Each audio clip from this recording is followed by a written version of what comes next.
Hello, everyone, and welcome back to Currents of War. Today we're beginning with an extra special What? cutscene.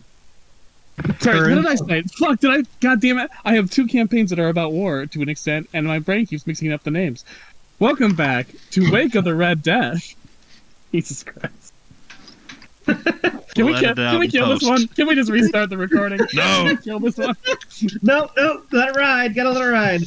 All right, well, everyone suffer my embarrassment.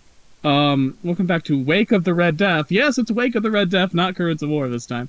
Our campaign set in Mediterra, some number of centuries after Wizard School Mysteries. I believe 3 is where we kind of settled on recently. Originally it was longer, but then we're like, it doesn't need to be that longer. It doesn't really. It doesn't change anything, really. We're going to begin today's session of Wake of the Red Death with a fun little cutscene. It's something I'm allowed to do in Fabula Ultima that I try to use sparingly not to be obnoxious, but sometimes I get to just do cutscenes where you guys aren't involved. And this cutscene's a special cutscene because it's a flashback to the time of antiquity, specifically the 10-Year War. The war that essentially resulted in the unification of Mediterra into one empire rather than several scattered kingdoms. We are in the middle of the 10-Year War. The southern Mediterrans and the northern Mediterrans have been fighting over the city of Ilia for years now.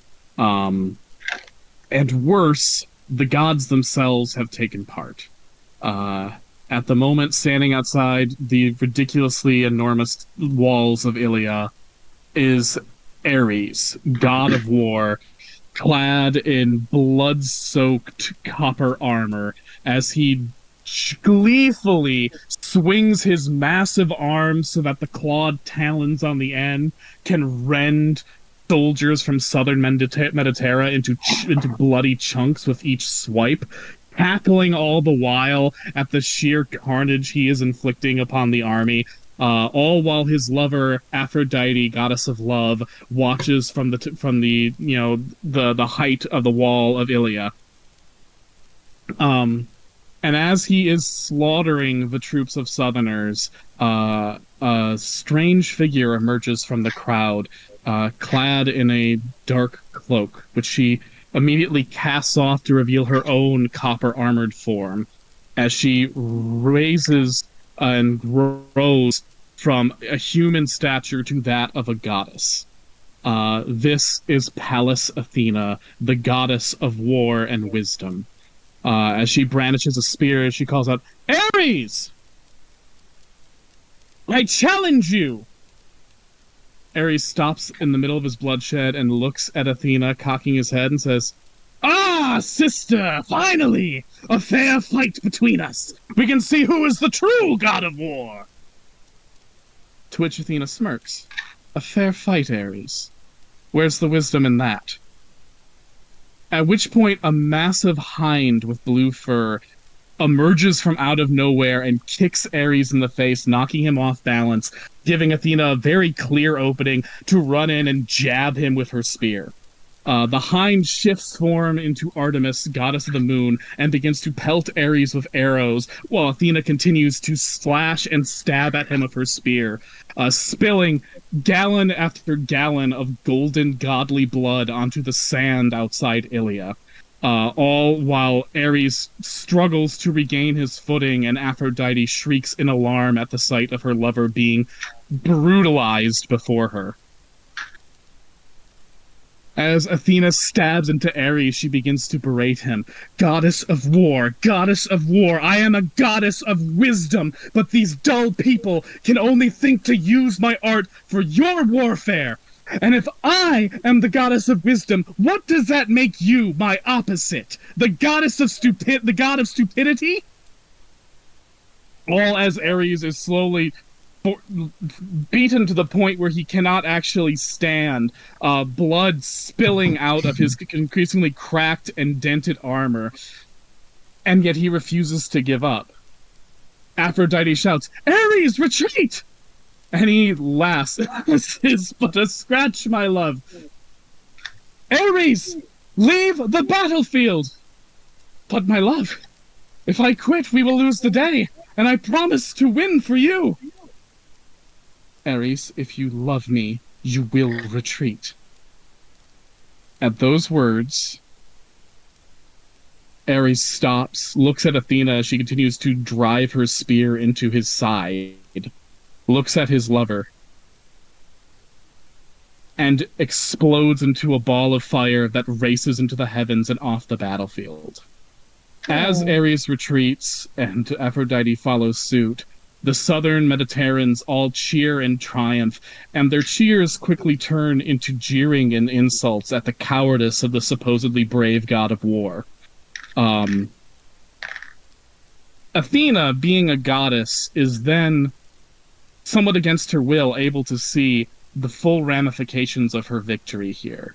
How this will cement, in the eyes of southern Mediterra, the reputation of Ares for being a coward, all bluff and braggadocio without any actual bravery to him.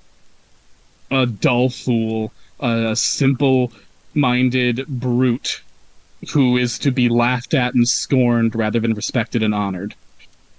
And even as Artemis rushes to her side to cheer, having beaten the god of war, Athena realizes that this is something of a Pyrrhic victory. That while she won the battle, she has dealt a blow to her brother that she did not mean to deal, something too severe to his reputation. And that if this war goes on longer and if the Olympians continue to take part in it, their family, such as it is, may fracture in a way that cannot be healed. So while the rest cheer, Athena throws back on her cloak and says, more to herself than anyone else, I must find a champion. I must end this war as quickly as I can. And in time, she found her champion, not amongst any of the soldiers of Athens, but amongst those of Ithaca, amongst a long, separated descendant of her brother or half brother Hermes, Odysseus. Now, the history books would refuse to give Odysseus the honor of his true title, in part because of how he earned it. He did end the 10-year war with his Trojan horseplay and brought about a defeat of northern Mediterra so utter that the once impenetrable walls of Troy came down. Oh, sorry, not Troy, Ilia came down, and the city itself was razed to the point that it was never rebuilt. And while this did ultimately pave the way for unification of Mediterra and the formation of the Mediterranean Empire, Northern Mediterra bears a grudge against Odysseus and his line and refuses to acknowledge him as a chosen of a god. And Southern Mediterra also has trouble accepting him because the Athenians feel that the line of people chosen by Athena to be her champion should be from Athenia, not from some other kingdom that isn't devoted solely to Athena, and is in fact more devoted to Hermes since their royal line descends from him. Yet, nevertheless, Odysseus was the first person to receive the title of High Philosopher, and to be Athena's tool of ending wars and bringing enlightenment to people and changing the world for the better by showing people wisdom. And Odysseus passed on that title to his son Telemachus, and from there it passed on and on to people who proved themselves worthy of Athena, until it became a title that wasn't just granted by the goddess, but also granted by society. And in time, the role of High Philosopher became more structured and more rigid until it was a key part of social hierarchy in Athena worshipping cities, even in the cities where they worship under the name Minerva. To the point where the High Philosopher of Minervans is considered the highest of high philosophers. And yet, while the title of High Philosopher has remained over the centuries since the time of antiquity, the spirit of it may not have.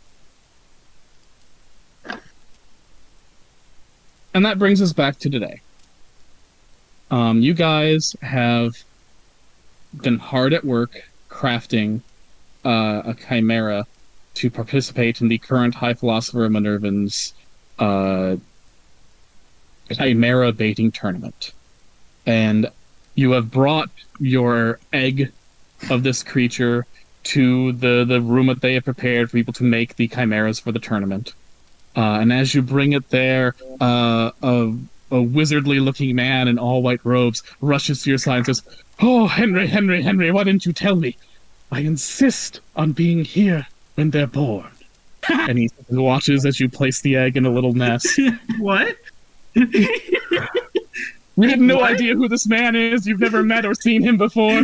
It's just a short bearded wizard dressed all in white who rushed to watch his chimera. Is there a piece of amber on his wizard staff? Yeah, he's got like a round chunk of amber at the head of his staff. Who are you? John Hammerschmidt, don't worry about me. I just want to see it. And the egg under the nutritious growth acceleration nest that it's been placed in hatches, and this pops out. A creature with it looks at first like a dragon, but as you look closer, you realize there are things that are distinctly non-draconic about it.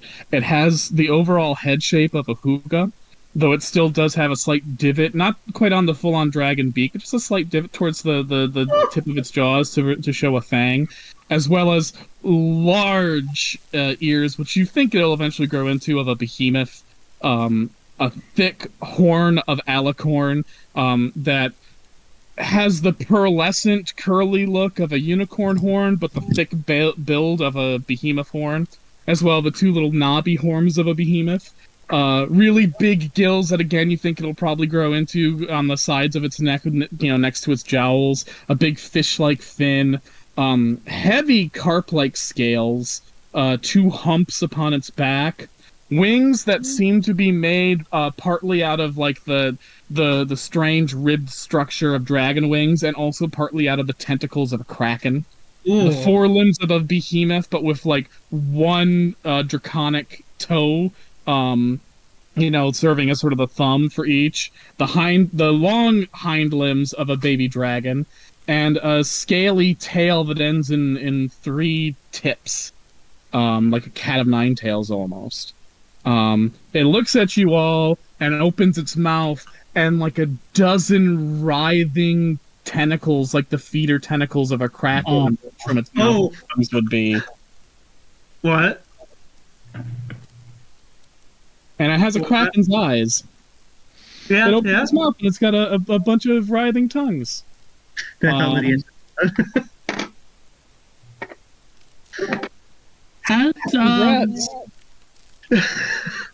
the Chimera Breeding Tournament seen anything like this before? No, the wizard in white says, "Oh, so precious. We've never seen anything like this before." Oh, baby!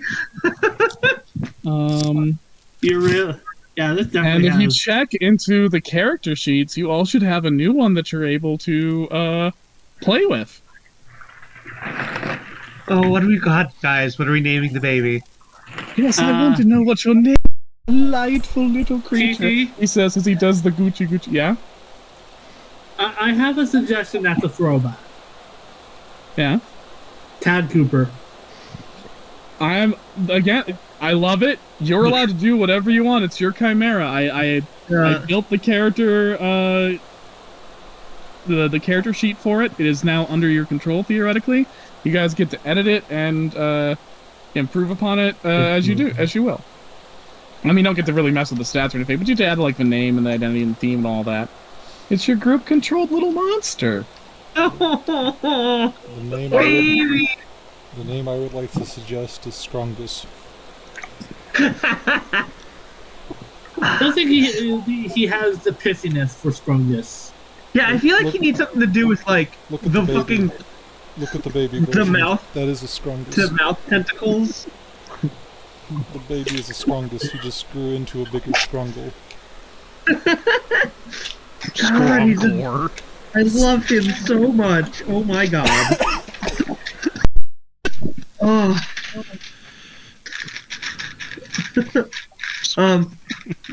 Lydia, are you here? Mhm. Janice pulls out the plank and gently like taps it. Cassidy. Cassidy manifests. Cassidy. Everyone, sorry, I was spiraling badly. Oh. Do you want a hug? Guys, I can't read because every time you click on something, I get sent. You get what?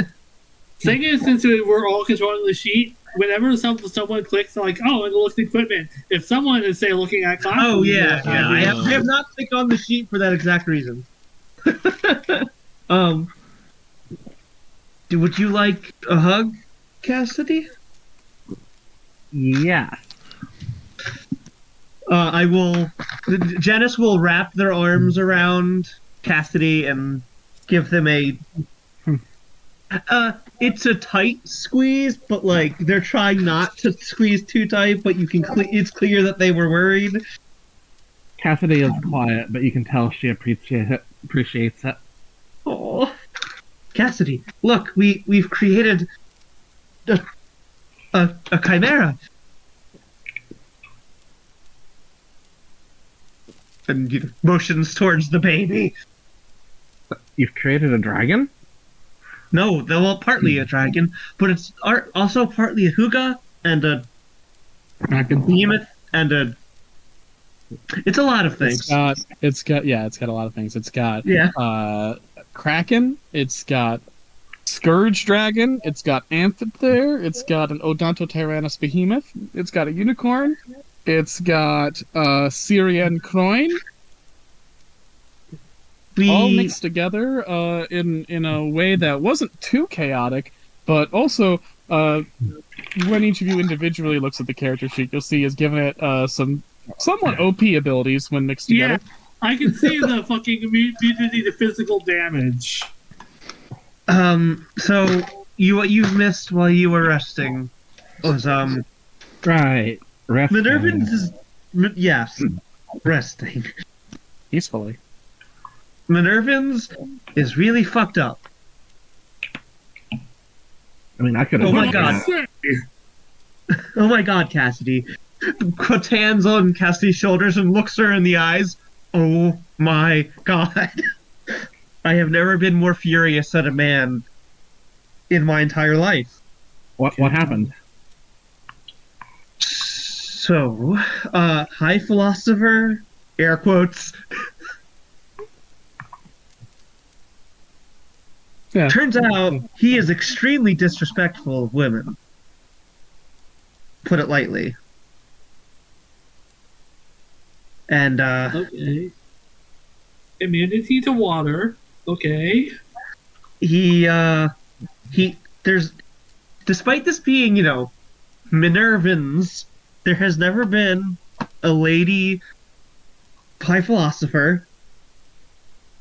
How the fuck does that work? I don't know. Isn't the city named after a woman? Yes! I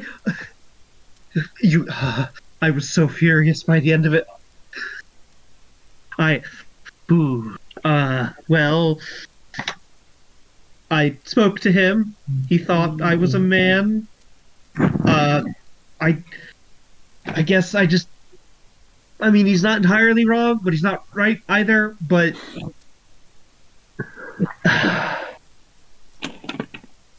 it was so infuriating. Is it because you're a wizard? No, he thought I was a man. Is it because you're a wizard? Oh no, because I mean, partly probably, but it's because he knew me before motion that they're everything. This happened, Oh. and I've been going by that half while here because it's just easier. Oh, I am so sorry. It's been fine. My sister is aware, but I refuse to leave Minervans in his hands.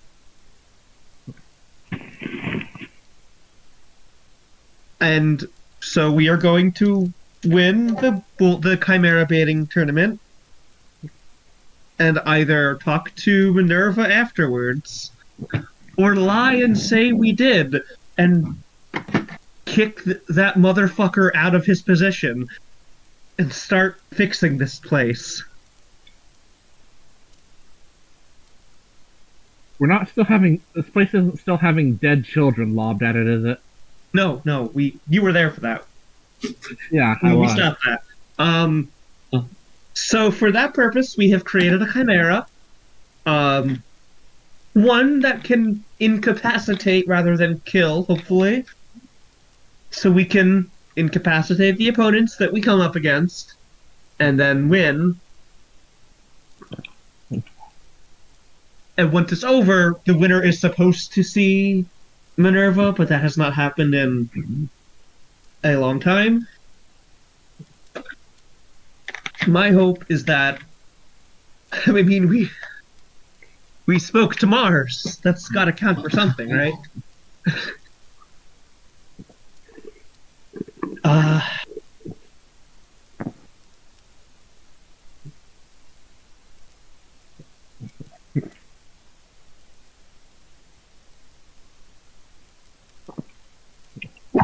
It's the leader of this city, the so-called great man, high philosopher. He sees. Oh. He sees.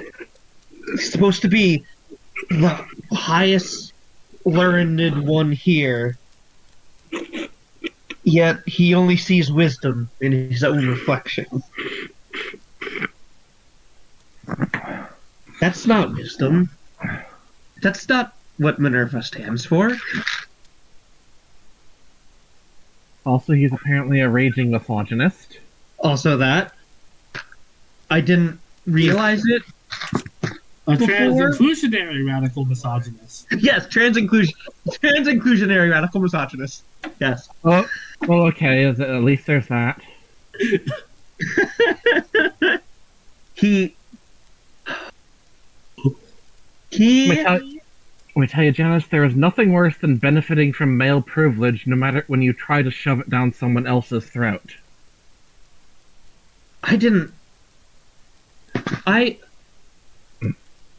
Part of me, what part that was here was a man, mostly. I didn't see how things were for my own sister. And now that I'm also two people, oh God, this is so confusing to talk about sometimes. Now that I have this other point of view,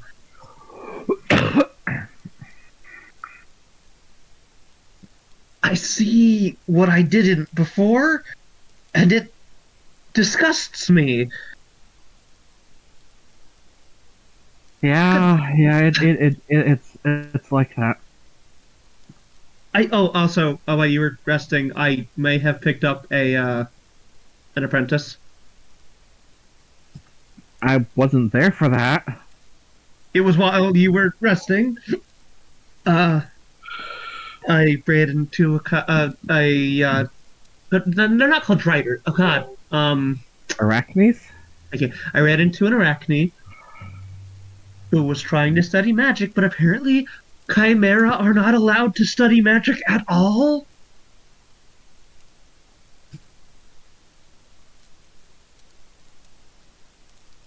Aren't they made of magic? What? Aren't they made of magic? Yes. Yes, but Chimera cannot necessarily tap into their own inbuilt magic, but yes, they are created through magic. Like, I can use my magic because both halves of me trained to do so. Whereas, Baby here, theoretically, could eventually learn to tap into their inborn magic, but they can't really just do it outside of what's part of their biology. Isn't that like a human being forbidden from learning how childbirth works? Yes, yes. like what certain Christians do. Yeah. Actually, that is exactly what it's like. Everything you tell me about this place pisses me off more than the last thing. It's so bad. I didn't know.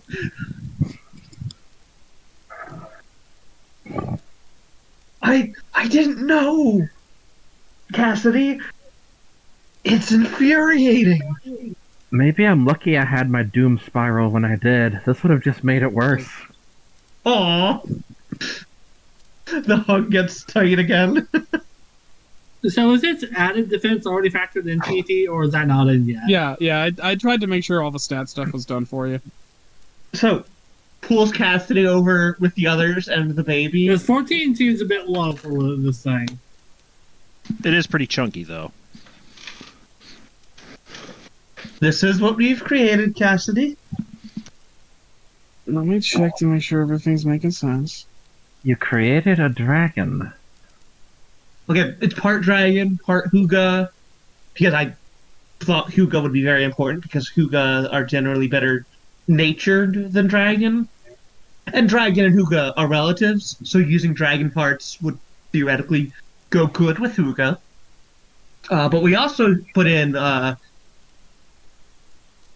god, Behemoth and Unicorn and Kraken. And like I was like, as they say that, the mouth opens and there's all the tentacles inside. Oh.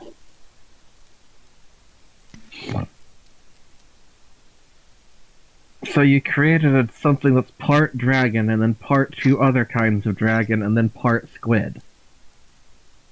It's a lot of things. Yes, because there's also Behemoth and Unicorn in there. It's like, you know, when you just kind of put everything you want, everything you have into the soup pot. Okay, well, it's not quite that, because we did try very hard to make it mesh together. Well, it's side note to not to interrupt the conversation. Its defense makes sense. You got to remember it also has a shitload of resistances. Yeah. We're looking at the Siren, what the Siren coin scales gave. Only hit normally by dark and light. Laughs at everything else. And absorbs ice or cold or whatever that is. Yeah, so it's D8 6, so that's 14. Isn't absorbing cold basically emitting heat? Okay. In this case, it absorbs ice because there is no water element in Fabula Ultima, so whenever I say water element, I really mean ice. So, what are we naming them? Well, Tav. this is the city of Minerva, is it not? Yes. And we partially made it from the hair of Ollie. Yes. I suggest Oliver. Wait. So Ollie's full name isn't just Oliver? No, it's Immense Ali. Is Ollie not a nickname for Oliver? I mean, it can be. If you wanted to differentiate them, you could name this one Roland. Name what? Roland. It's a good name to go along with Oliver. Roland?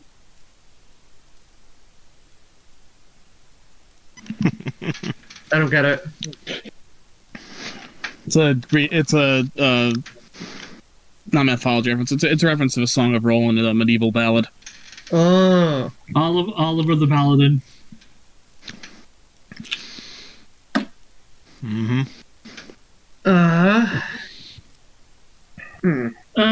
Question is, what is its sex? Let's. If it has one solid sex, let's check. John Hammerschmidt carefully cradles the baby and lifts it up and looks and says, Yep, it's hidden by fur, all right. It puts the baby down. Get out of the way. Okay, I would Suppose like as it grows, perhaps some tertiary sexual characteristics will develop. Or perhaps not. A lot of the creatures you seem to have made it from don't really show a lot of sexual dimorphism. Well, I'm not really one or the other anymore, so why do they have to be?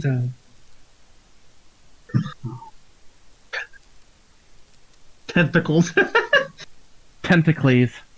Tentacles! Oh my god! It issues some little squeaking, peeping gurgles as it nestles into its little nest. Ah, I give them scritches. Another crack squeeze the air, and John's head whips around and says, "Oh!" And he hurries off as more eggs in the area begin to hatch. 6 in total. Your competition for the Chimera baiting tournament on the Chimera side. There's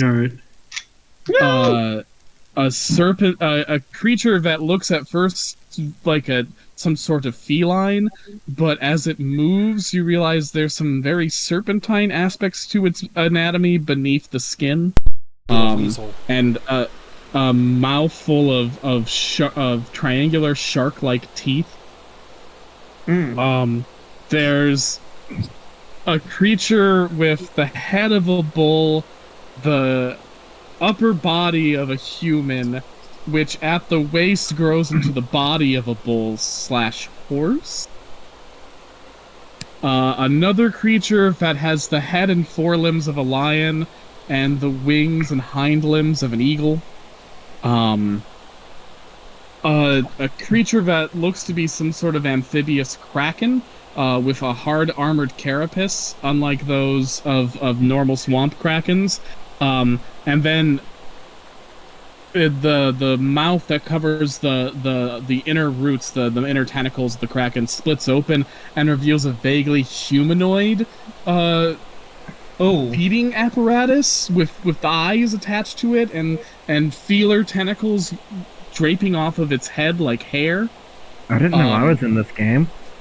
Another creature that has a squat lizard-like body with a snake head that has 2 other serpentine necks and heads emerging out from the sides of its mouth like arms, and a draconic head and neck for a tail.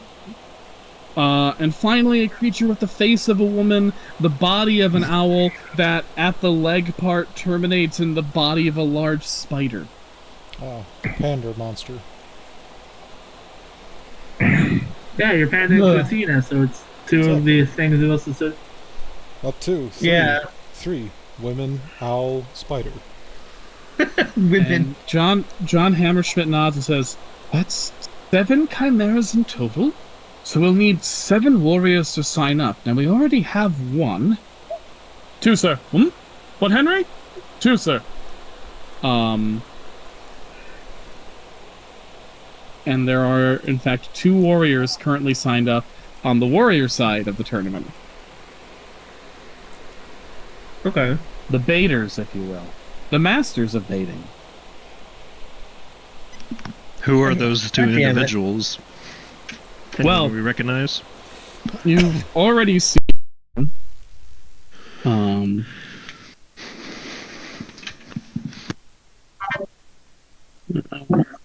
little fucker. She's here somewhere, I know it. The totally not Gorgon. Yeah, the mystery fighter.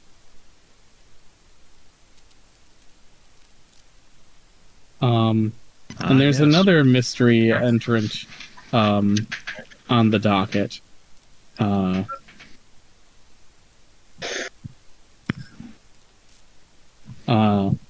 A person with a huge imposing helmet over their face, with prominent bolts, as well as a vicious hooked sword, and just a general imposing frame.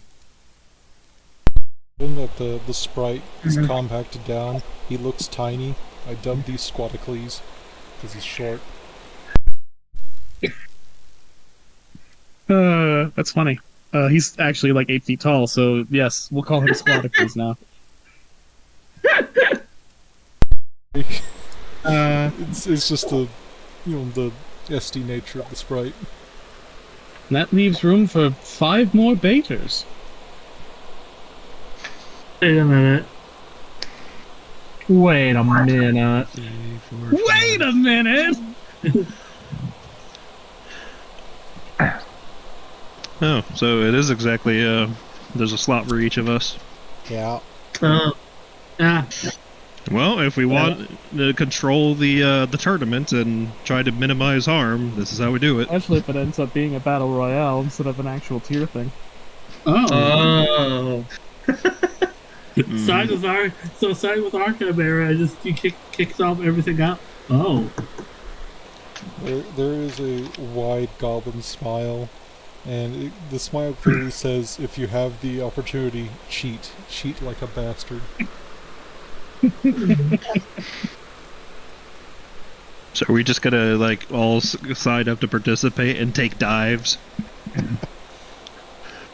I mean, yeah, like we'll fight until we get to the end and then take dives.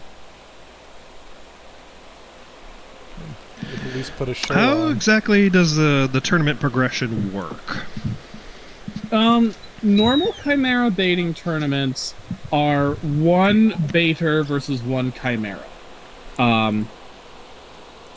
Whichever one of those survives gets to move on to the next round, and they basically go until they're out of chimeras or baiters.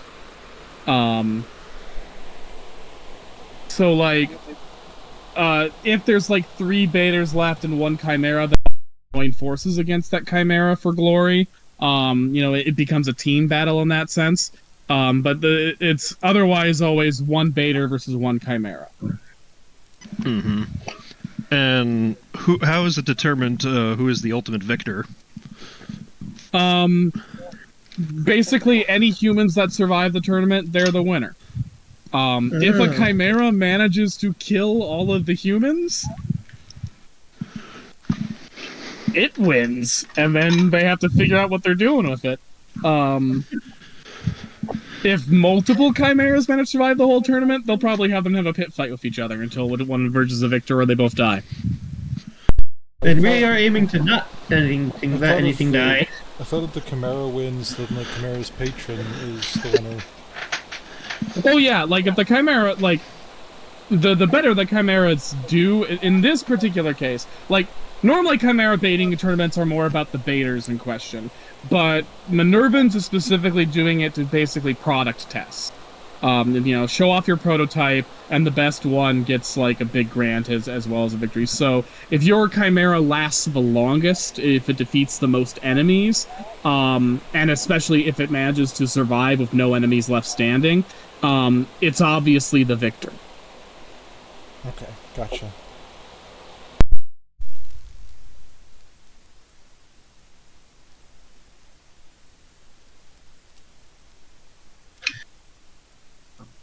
All right. So we're signing up to basically protect our. Yeah, so what we'll do is we'll help our chimera, and depending how things go, either we let the chimera win, our chimera win, or I let me win, or us as a group. I don't know if a group of us can win, but That's a good question to ask. So, are the Chimera allowed to kill the baiters? Oh yeah, it's a That's total blood. encouraged. Yeah, that's going to be the problem. Is we may try to be merciful to them, they may not be merciful to us. that is why we gave our chimera Huga gum, so we can Yeah. immobilize them. But as You know I what think, go on. To describe what's on its character sheet,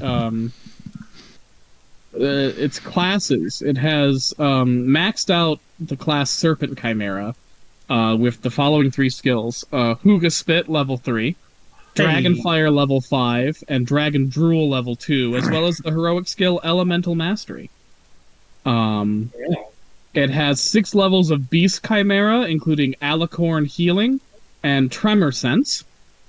Oh. And then it has 8 levels of Sea Monster Chimera with Sea Roots and Leviathan-proof scales.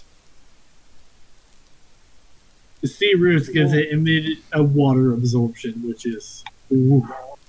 Yeah. And it allows, like, if anyone casts a water spell on it to it, or Ooh. does any sort of water-based attack to it, they have to make a skill check. And if they do, not only does it absorb the and heal whatever damage that would have dealt from the water attack, but the person who made that attack then takes the damage themselves. Oh. Dang. So, For a like, second, if I was you like, oh, attack, I- yeah, so if you attack it with like a water spell, it will not only heal from that, but if you fail your save, you'll take the damage instead, Yeah. while it still heals. So, that's what it gets from its Kraken side. Yeah, I think also the skill check is like 25 plus. Goddamn. It's pretty nasty. Yeah. So yes, that will. We can incapacitate. We can knock things unconscious.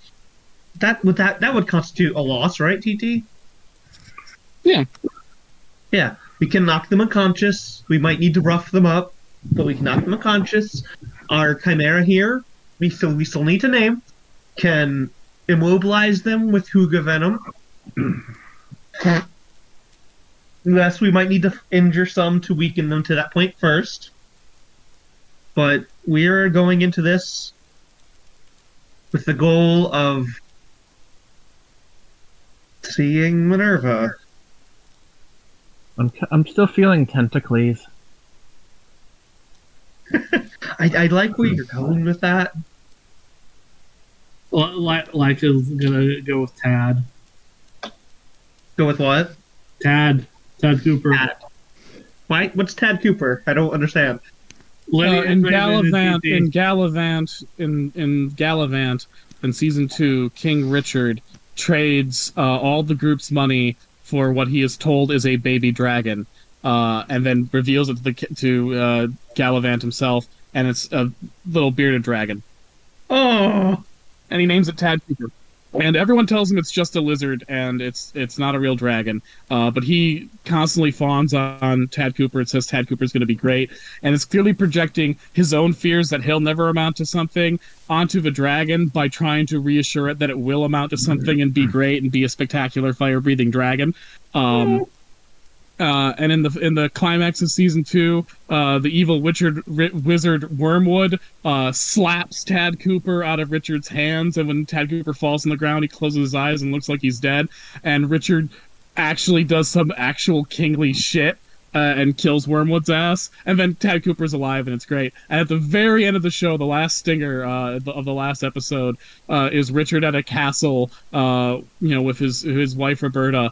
And he says, Tad Cooper, dinner time, while holding a sheep, and you see a gout of flame from off screen, and you hear a huge roar, and it's clear that Tad Cooper has grown up to be a dragon, and it's a very good, like, punchline to a season-long joke, but also a really nice fitting theme of, like, Richard actually became the mythic person he wanted to be. It's nice. Tad Cooper's great. I love Tad Cooper. You also, in our first D&D game we ever played, that was the name of the Paluda we were saved from the Dragon Puppy Mill. Yeah, because And Paludas are Conquer big, spiky, kind of bearded dragon-looking dragons. Just saying, that there's a lot of history with the Tad. I like that, but like, Tad, our little buddy here doesn't really got the growing into a dragon to do. I'm not going off that. I'm going based on the group history angle.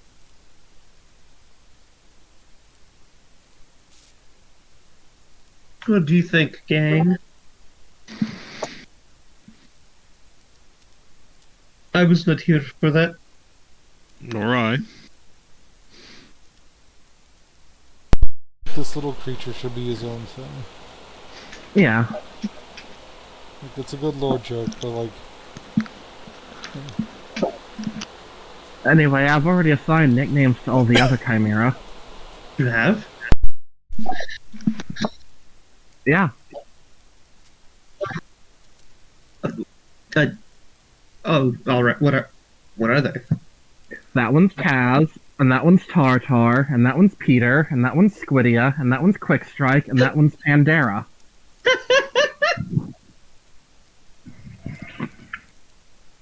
Uh, I forgot to mention it does look like Quick Strike. it does. Was that intentional, TP? I was actually thinking of that one medieval art of scorpions that, of these dragons that were very clearly inspired by scorpions. But yeah, I'll take Quick Strike. I'll allow it. Yeah, just imagine one of the other wizards. You can't just come over and name my chimera.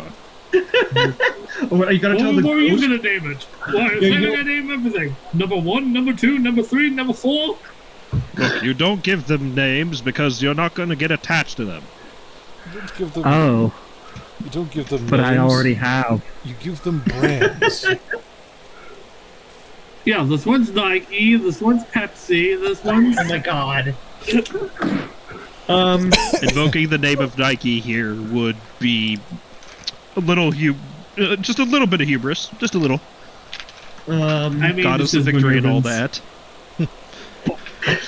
I imagine all the names is like Athena's chosen, Minerva's greatest. Like racehorse names. Yeah. I mean, some of them are going to be silly, but otherwise, yeah, we have our chimera. So, are these things going to grow quickly then? I assume so. Yes, says John Hammerschmidt. The growing room will allow them all to reach relative maturity.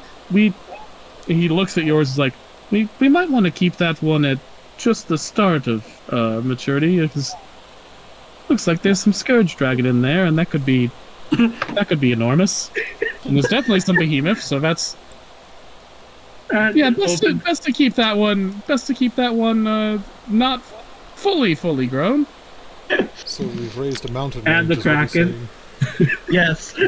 I mean, there's Kraken, Behemoth, and Dragon, which are some of the largest monsters in the fucking world. And not just dragons, Scourge Dragons. Scourge Dragons are huge. Yeah. I we've did not think about that during our creation process. I did. Behemoths are huge. Krakens are huge. It's- Oh dear. we've TT, given- have we created a kaiju in Mediterra? Oh yeah, you have. we've given birth to a new mountain range, is all we've done. Yeah, He could be in the ocean and eat all the other things in there. Janice will go over and give the Chimera little pets. Hello there. I'm sorry, we're Why do you. I get the feeling that this thing is could hypothetically survive and end up as a kaiju in Atom. No, you see, all it needs to do is swim. Once it's nice and grown, it swims over to the ruins of Atlantis and swims down into the Yamaneon tunnel. I have a really stupid name suggestion. Huh? Let us fuse the two most prominent names together and call them Tadinticles. Tadintocles. Oh! I kind of love Tad. Sorry. How do you spell that? You know, given the whole like cold open with Odysseus and Ulysses, why call it Uli? Short for Ulysses. Oh, Ollie and Yuli. Ollie and Yuli. Uli. I do. Because How would Ulysses you is the Roman name for Odysseus, because Romans like to paint Odysseus as a How do you spell winner. that? Like Uly. Ulysses. Yuli. I kind of like Yuli. Yuli's pretty good. Wait, what do you guys think? Oh, I like Yuli and Ollie. Okay. I Wait, what approve about- of Yuli.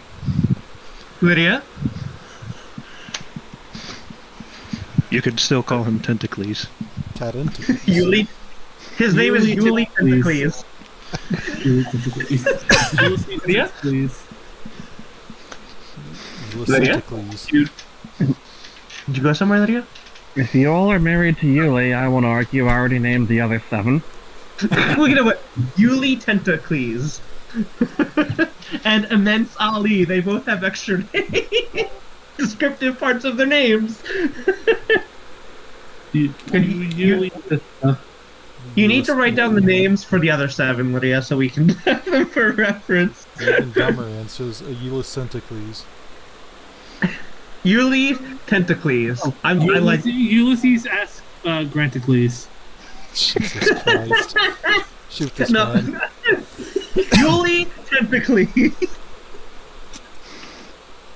We. And eventually it'll need a companion named Sherman. Oh. Because way down south in the land of critters. Please end this, man. Immense Ali and Uli Tentacles. I'm perfect. I love it. Lydia, you gotta write down the other Khmer names so Also, we can since add it in. naming it after What? Odysseus, it would be basically a slap in the face to like the philosophers. Yeah, actually, yeah. And that kind of goes into our whole plan here. Hey, this title had meaning. Fuck you. The entire I thing read is a- spite. I wrote the nicknames directly underneath the art of the other Chimera. Oh, hell yeah. Yeah. I will refer to them exclusively as such. Thank you. Da, da, da. I noticed she sorry. nicked mine. I'm not. It's good. Why Peter? Because it's a griffin. And this woman. We're gonna die. Lydia. Yeah. I love you. Oh, marry me now. Oh God. Anyway, yes, TG. Uli Tentacles. It seems today, and all you see, I will give Uli little scritches. Like it is going to be here, who's fully going to help imprint him. He doesn't want any other cruel wizard near him. That is wise. Sorry that. I'm sorry we're putting you into strife immediately after you're born, Uli. But Says you. what? It's like it says if she isn't petting it. Says you. But she actually says it, or Putting you into Nah, I don't think we'll like be that confrontational. See, all I can imagine now is just, I'm sorry, we're immediately putting you into a pit fight after you're born. I crave violence. Oh, violence does call me. yeah. Sorry, I'd we're like putting to you s- into it right away. But I would like to say, since not Hammond has wandered off, Gore is now feeding it bits of god bread. oh my God, Oh, Raven, your flowers for Olden are to get taste buds right when it's born. Raven. Okay, well, we're gonna have to add that to its stats then. Oh my God, no. You weren't watching the goblin, that's your own fault. Gore, what are you doing? What does that add? Gore, what are you doing? Just He quickly, needs his carbs. he just quickly hides the god bread. Not a thing. I hope that doesn't do anything. Shrugs. You're the wizard, you would know. God, TT, is that gonna do anything? Maybe. Oh, They're adding it to the character sheet now. Holy. I'm the wizard, but you don't typically have god food to give a newborn chimera. That's your own fault. Now it has standards. That was in character, by the way. If that's your own fault. Yeah. Hey, which reminds me, we had god wheat too, right? I think just the bread. Did we have just the bread, or did we have the wheat too, TT? I think you just have the bread. I don't think you took unless I'm forgetting you guys going back for wheated during one of your other visits to Ares. Okay, no, then I'm going to pull out a loaf of god bread Because and he didn't offer us any wheat, and you don't steal from gods. That God, never no. works well. No, I just didn't remember if he gave us wheat too or not. I don't think so. But he was too happy about sharing his aunt's bread made with his wheat. Yeah, I'm gonna pull out a loaf of bread. So, as part of, if we need to, lying, showing this would be pretty compelling.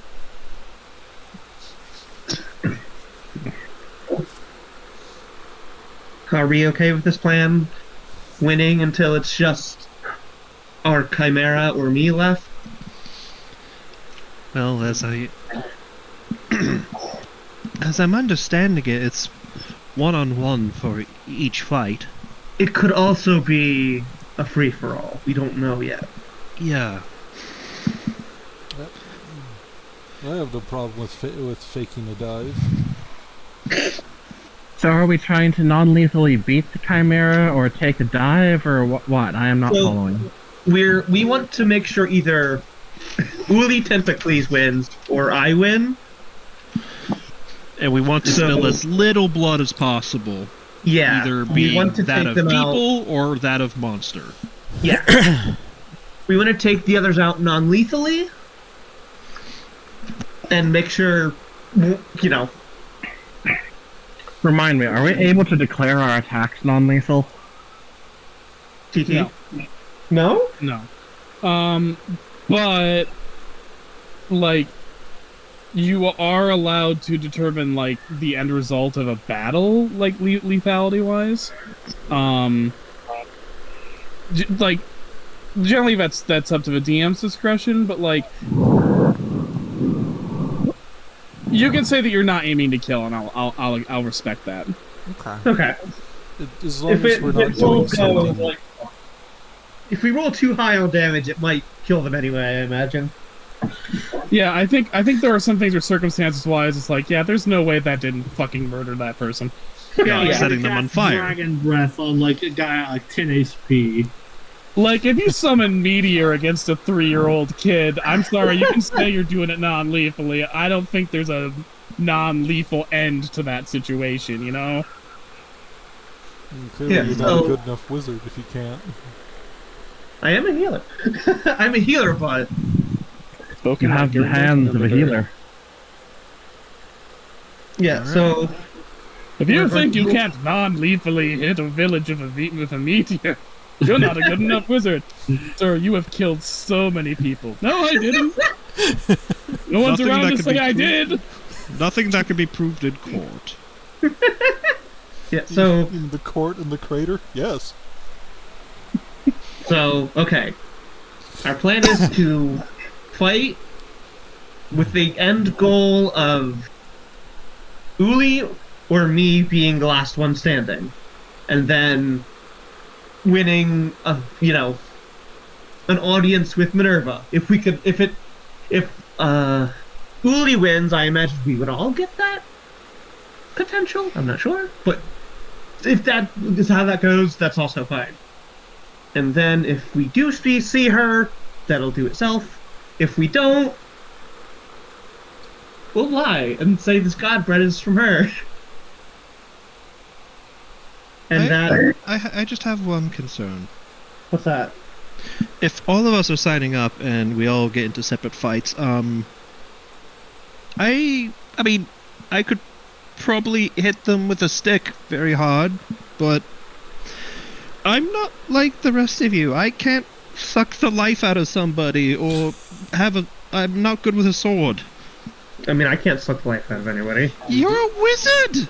We don't all You're a need, wizard, Janice. we don't all need Yes, to but you- win. Some people can just fill slots.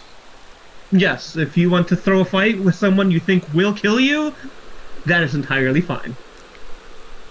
I will do my best to win, but we'll see. You could probably also shout, "I surrender" during a match.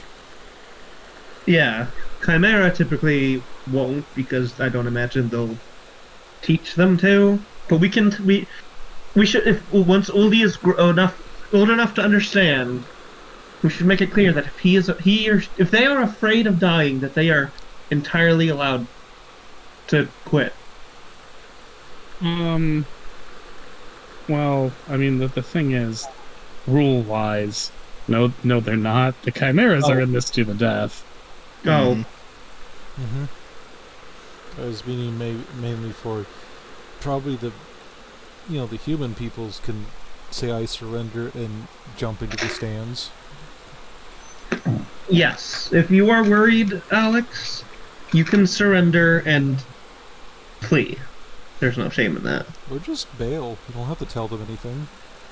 Also true.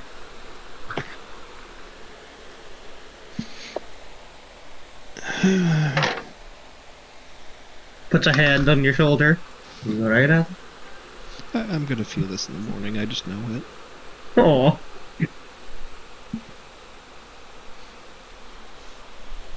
Just gives you a little reassuring squeeze. Hey, if we're allowed to see each other before a match, I'll give you a boost. If that's allowed.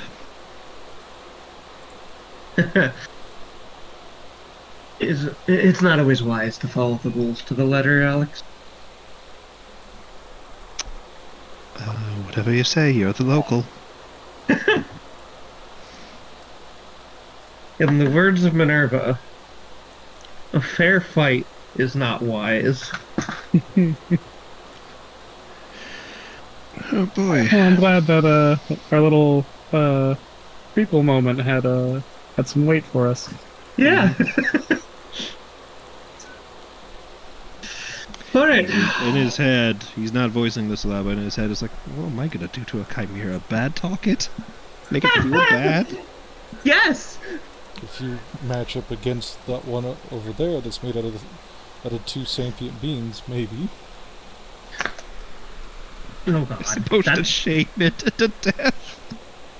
Actually, there's two of them made out of two various sapient Um, beings, so never mind. I would like to ask, what color do we want our Chimera to be? White. What was that guy? Red, white. Red and white? What? I would like some green in there. I would like a main color scheme. Oh, If we don't pick, I'm just gonna make it like a sort of jade green. I'm fine with that. Jade, Green and- you know, like, Green have you ever and seen purple. water that's, like, really green? Green and purple. There's a lot of sea monster in it. I'm not coloring the whole thing. I'm doing quick and sloppy sprites in case we get to the actual Chimera baiting tournament today. Proposal: koi colors. Koi colors! I'm good with that, honestly. I fucking love Yeah. koi colors. I So approve of so koi. orange and black and like. Orange, So black, and white. mostly white. Most koi are white. There's a lot of variation in koi color. Okay, so what color is this? What color am I doing? Alright. White with, So black and orange. Yes. I'll post some refs. I'm currently doing just a one color, so I'm gonna make Mostly it white. like the inside of a creamsicle. There we Yay. go. I do love creamsicle. Yeah. Yes, perfect.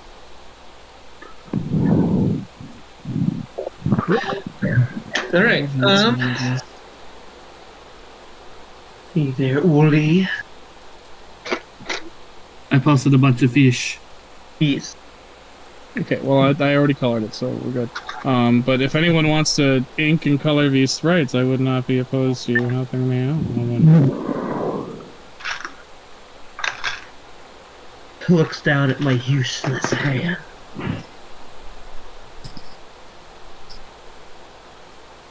Anyway, so do we just let Uli grow until it's time for the I mean, tournament?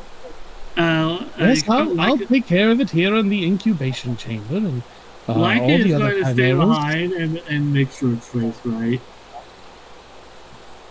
Make sure it's taken quite and fed very well, and made sure that it's in peak condition for the tournament.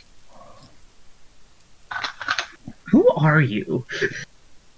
Oh, I'm John Hammerschmidt. I'm the chimera crafter that they hired for this whole event. Are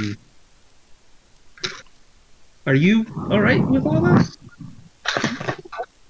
I wish we could enjoy chimeras for the artistry of them. There's a great wizard whose grimoires I've read who talks about how they are really the pinnacle of our art. But What when you have to, I might have the seen it. resources to make and study chimeras are expensive, and you have to accept the economic responsibilities there. So sometimes you have to partake in things that you Hey. wish you didn't have to. Hey. Listen to me. If we are able, and you're going to make it so you never have to worry about another chimera baiting tournament again.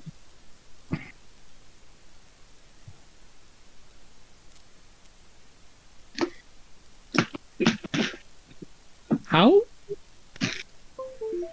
That's a long story, and I don't want to go into it all right now. Okay. You just basically told this man he's gonna lose his No. 1/4 of income. We are going to make sure that creating and caring for chimera is an important part of Minervan's lifeblood. As And it a should balanced be. breakfast. I'd like to shoot whoever's. Well, for Uli, it's going to be a balanced breakfast. Yes. Yes, I would like to feed whoever said that to Uli. Creating chimera should not be something just done to make creatures of war. These are living beings. They should be respected.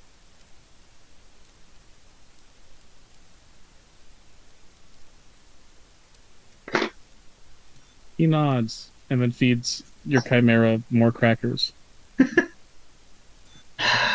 It probably doesn't Yeah. like it after the god bread it's had. No, it's an animal. Food He's a is growing food. boy. They're a growing them.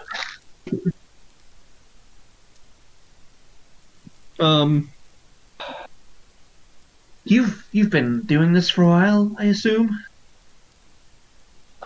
I mean, not. I've done chimera baiting tournaments before, yes, or helped with chimera baiting tournaments. I like to make sure they have a little bit of lightness in their life before Oh, gruesomeness. I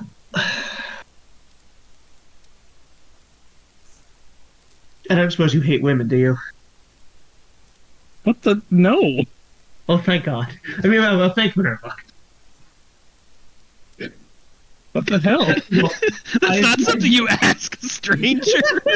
Why you even ask someone if they hate women? Are you a misogynist? I have had the misogyny slapped into my face so fucking hard. Yeah, it's true. Yeah, No, yes. no, I don't hate women. I just believe they need to know their right.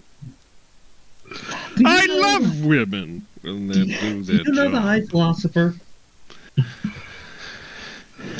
I have met the man. Yes. He seems learned. That was the most backhanded compliment I've ever heard. Congrats.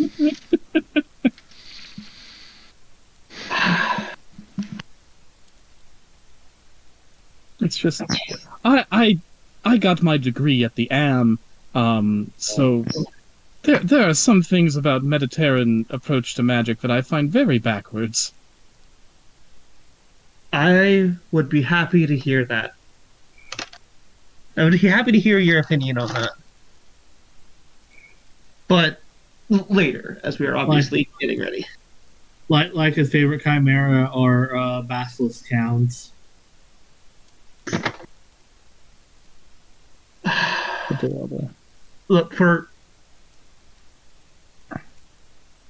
So you care about them. Yes. Also, there you go, TT. You know, they're... What? Where I go? What? I DM'd you. Oh, okay. Oh, look at that boy. You care. About them. Yeah. Yes. I understand that might be hard to believe given what we're about to do, but these are beautiful creatures, and it is an impressive display of our mastery of magic that we're able to create such things in the first place. And they should be treasured, and they should have a right to exist just for the sake of what they are. I could not agree more. I love that this gag character is becoming a bit of a emotional core to this whole arc. Yeah. That's TT what do. happens whenever a John Hammond parody appears in the TT game. That is They're true. That is very utterly true. Fucking despicable. So basically, it's either movie John Hammond or book John Hammond. Yeah. Yeah. Yeah, Nora wasn't even here for the Jurassic Park episode. I was not. Yes, the Indom Newman Rex. Listen. I want the Chimera of Minerva to be treated equally. I've come back after a long time away, and I didn't know how bad it was.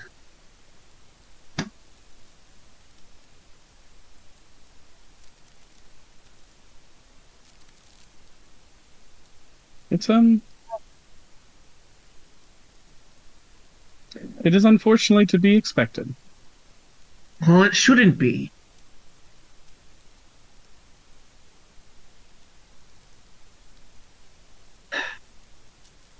What if...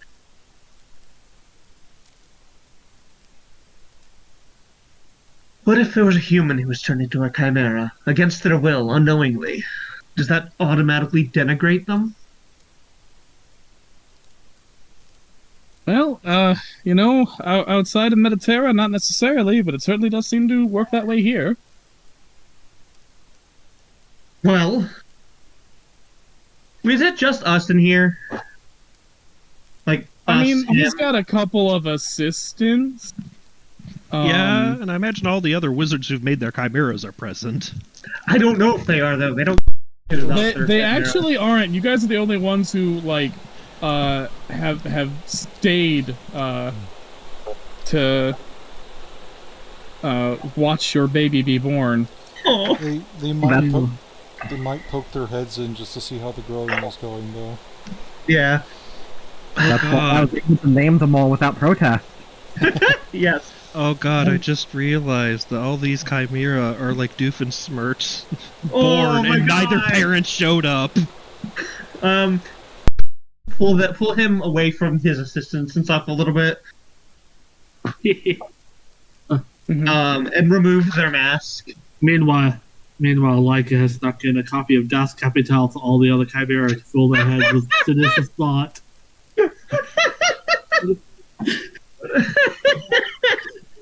God, teach the other chimera.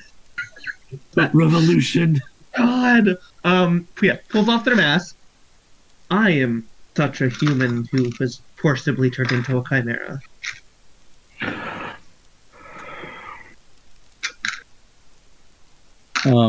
Okay. Is it?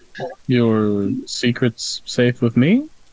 Look, if I can help, if I'm going to do my damnedest to make sure this does not continue.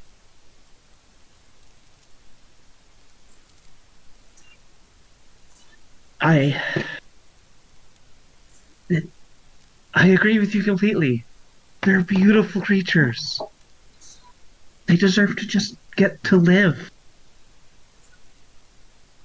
I didn't know it was this bad. I had no idea. That's not an excuse, though. Now that I do know, I'm going to tear this system down. Peacefully. But also violently. Yes. Well, that's great. My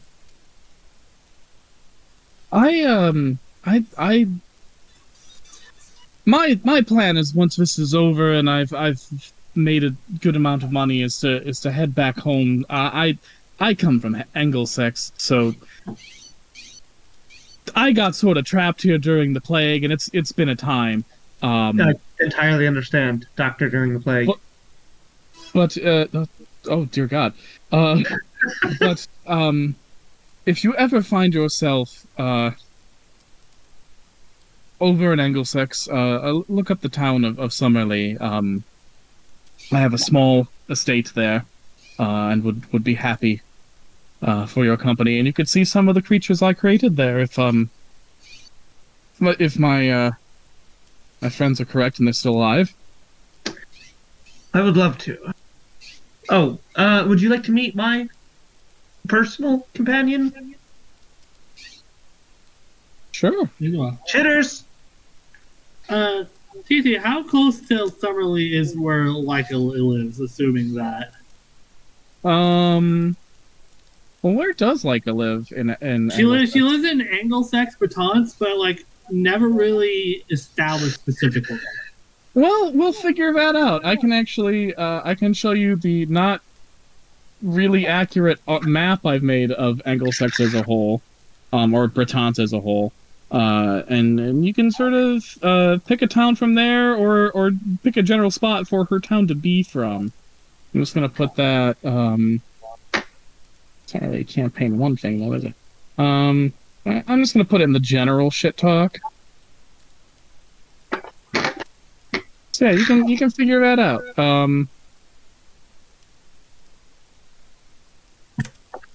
And then I guess I should also show where the country divisions are, since they're a little less clear on that map. Excuse me. Yeah. Yeah, And what did he just... Oh my god, my brain. So yeah, you were gonna show him Chitters? Oh yeah, I called Chitters, and Chitters comes, and his eyes go scooting wide, inside. and he stops, and he starts. He immediately looks at the creature, and like he gets this big, almost childlike grin. And he's like, "A stabilized Myrmecalian, or Formicalian, I suppose. Yeah. Look at that, remarkably well formed for such disparate parts."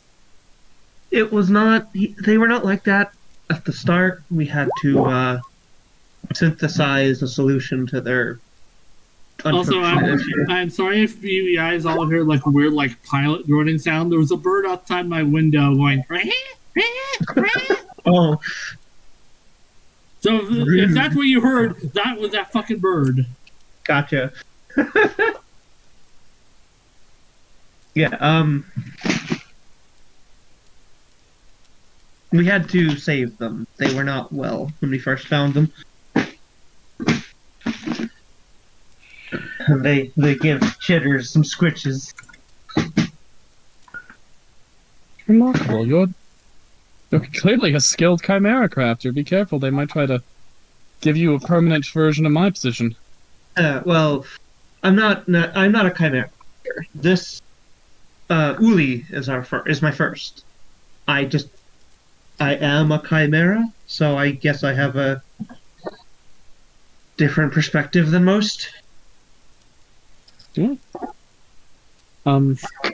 He waves his finger about, and in a puff of evocation magic, a book appears in his hand, which he offers to you.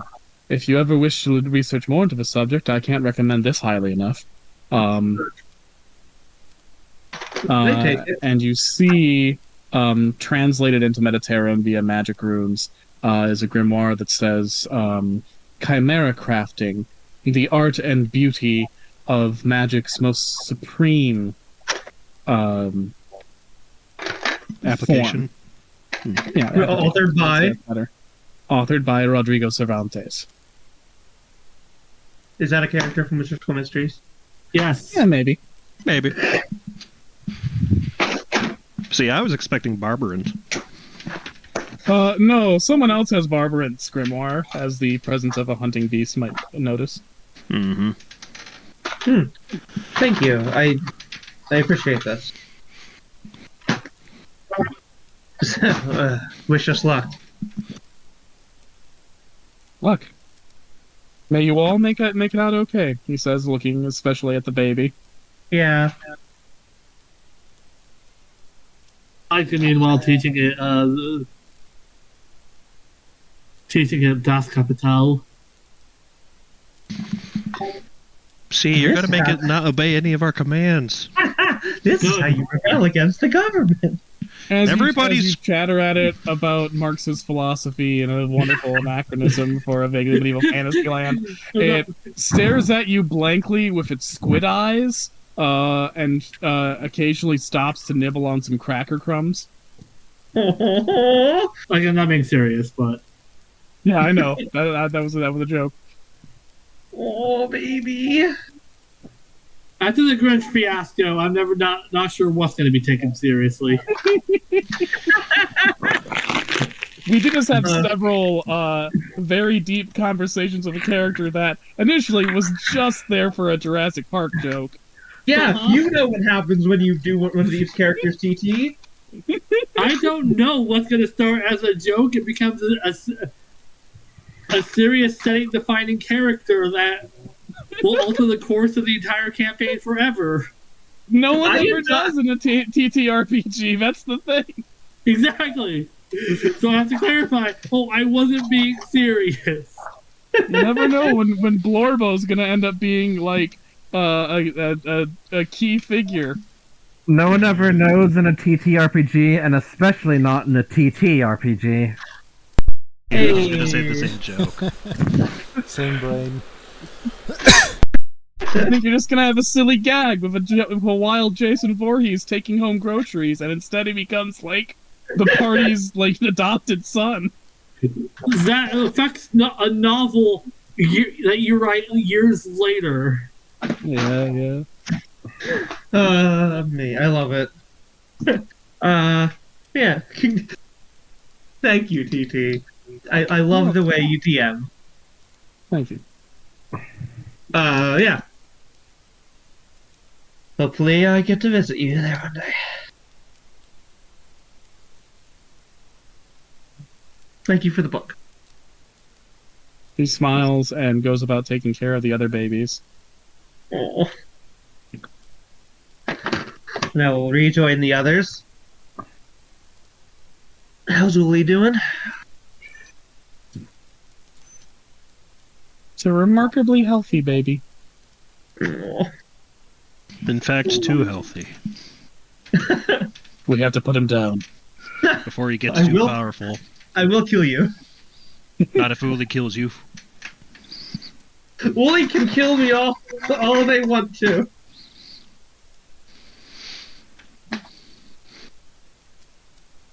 Yeah, so now what?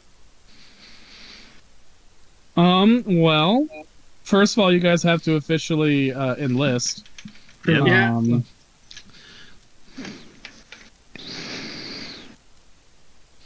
Yes, let's go do that.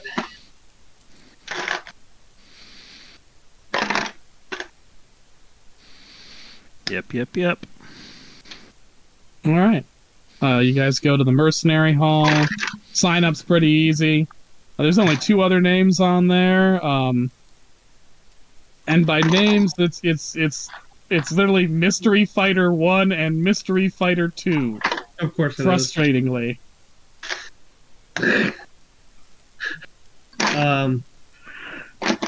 Cassidy?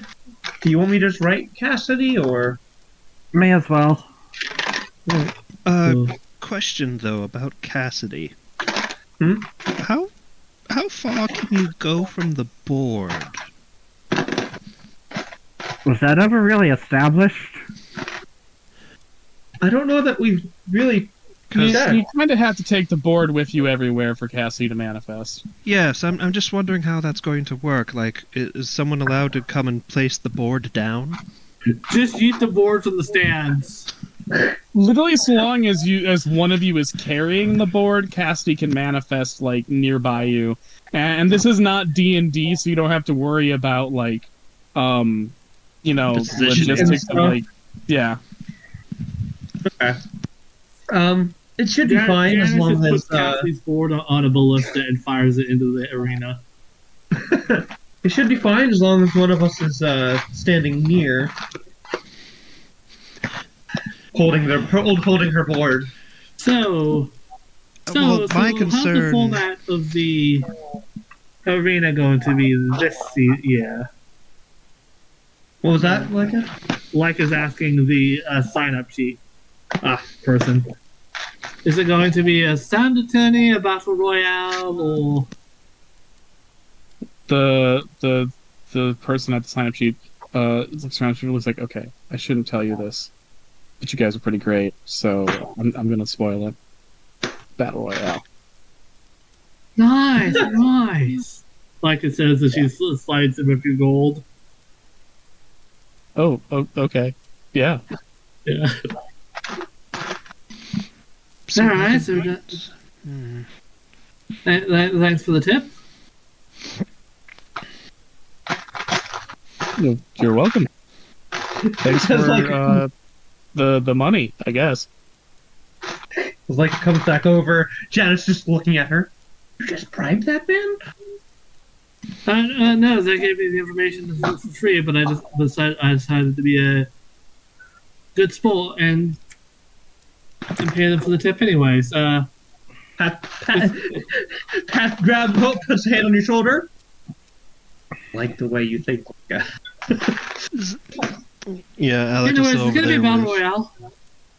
Oh, Well, I guess that means Janice doesn't have to yeet me from the stands. And it looks like Yeah. Alex doesn't have to worry about. going in by himself. I also have another concern for Cassidy. Like, what if like the board is damaged? We can't exactly repair that as easily as. Well, I don't know. The board is already damaged. It used to be attached to a if, house. like, what if Uli accidentally tramples it or something? Wait, what? What if like one of the Chimera tramples it and it just goes to splinters? What then? Well, they would have to trample my body first? Also, we can just pick up a splinter, she'll still be connected to the splinter. Friends, Yes? guess who's buzzing around my room again? Oh my god, is it the fucking wasp again? Yeah! Oh my god. Give me a moment. I'm going to have to recapture her. This same wasp has gotten into Lydia's room like so many times. But yeah. I understand your concern, Alex, but honestly, she's probably got the least to worry about when it comes to that because she's attached to a part of this, not necessarily all of this, just this board. This was pulled off of the place she was haunting, if you remember. So if this got, like, say, snapped into two, she'd just be attached to one of the hands. I'm going to trust your knowledge on this. since That's right, TT, right? You're the mage. TT? Am I being asked to clarify? Yes. Oh, if this board got, like, snapped in half, she would just still be attached to one of the hands, right? Yeah. The glass. And yeah, and if all goes as it should, there's no danger of her getting trampled on because I will have the board tucked away in our hyperspace putting things away place. I feel like you're leaning on the fourth wall there, but okay. A good bit, but you asked a question that I had that like partly requires that answer.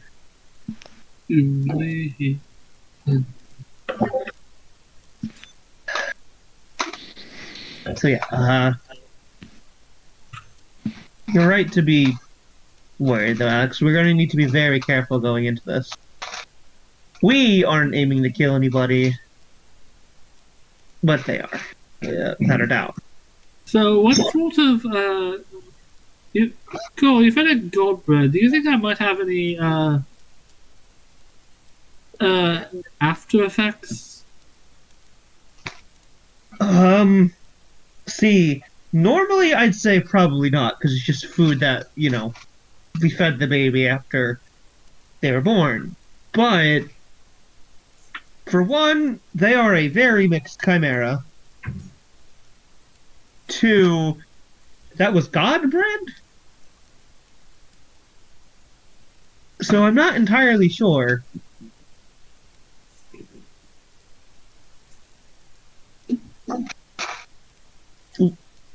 Hopefully nothing,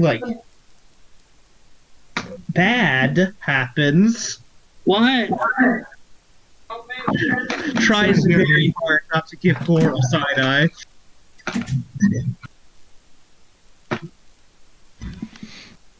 All right. Alex will sign up. Alex. And pointedly, he will put the name of Alighieri, not Carmel. Charmel. Alex.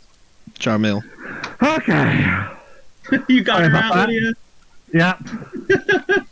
Again. Yeah, hand on your... takes your arm, Alex. Alex. Yes? You don't have to do this, And we're talking about all of our plans and everything, but if you are, truly concerned about doing this, you don't have to. Well, sometimes doing the right thing is dangerous. Of course, but... Besides, the ink is already set. Yeah, but we can undo that. It's fine. I didn't mean that literally. I just mean my decision's been made. Gotcha. Hey, this will be something. We'll do our damnedest to get through it together.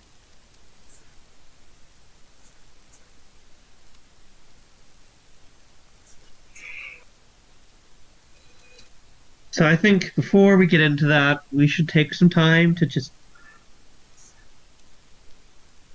breathe.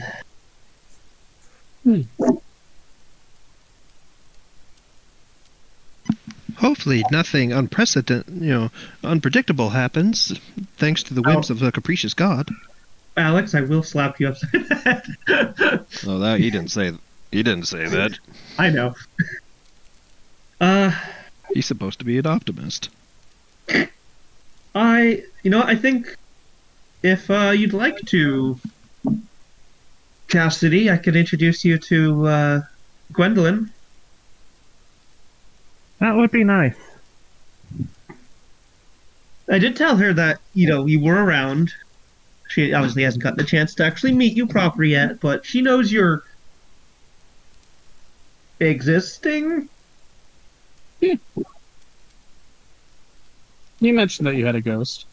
Yeah. And that's not so unbelievable that she doubted it. Yeah, especially, after a plague. Alright then. Let's go visit Gwendolyn. Unless the party has what other things they want to do or any reason to protest.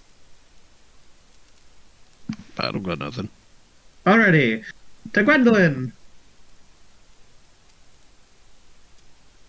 All right.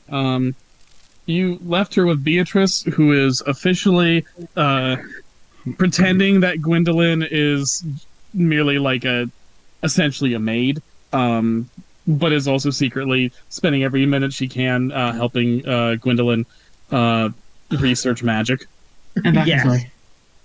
You're good. So you find You find them in Beatrice's apartment. Gwendolyn is scouring books, and Beatrice says, "Hello." This is perfect. You're both here. You saw her a little bit, Beatrice, and Gwendolyn. I've mentioned her to you as well. But she Takes is Gwendolyn, finally like 5 seconds to register that her name has been said. She goes, "Huh?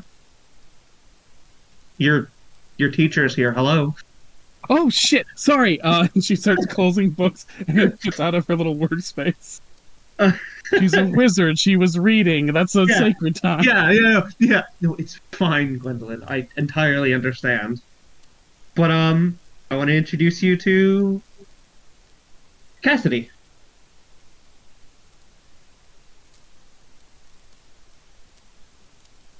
In Cassidy, you see Gwendolyn Golothol, who is an Arachne, so mostly human woman from the waist up, big ass fucking spider from the waist down. A specific kind of chimera that is often used. That the first Arachne was made by Athena out of a woman named Arachne, who royally pissed her off. Subsequent Arachnes have been made in Athena's honor, specifically to serve as weavers, making the tapestries that are made in honor of Athena, as she herself is, amongst other things, the god of weaving. And my sister, who you haven't really gotten to properly meet either. It takes a moment for Cassidy to manifest. Sorry, I missed my cue. Alright. Gwendolyn watches as you manifest and says, "It's really funny. It almost looks like cloth." What? Ectoplasm. Sorry, spirit glue? Ah, The substance of the soul? I suppose yes. It does look like cloth. It kind of has that texture too. Yeah, I was never able to figure that out. Does my dress have a ghost too?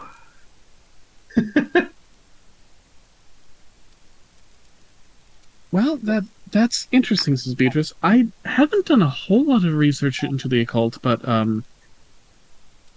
ghosts and other occult creatures can manifest non-biological objects if they have a significant personal attachment to them. Like there are certain vampires that can shapeshift, and it's a very common and well-recorded phenomenon of a vampire like using a cloak and stretching it wide to become the wings of a bat or a crow or something.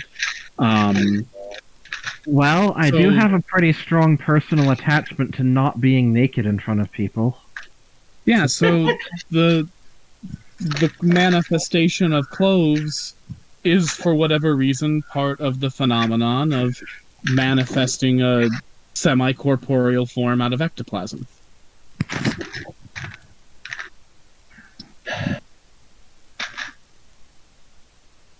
And you're her apprentice? Their apprentice? Her... Which is it right now, Janice? Either one.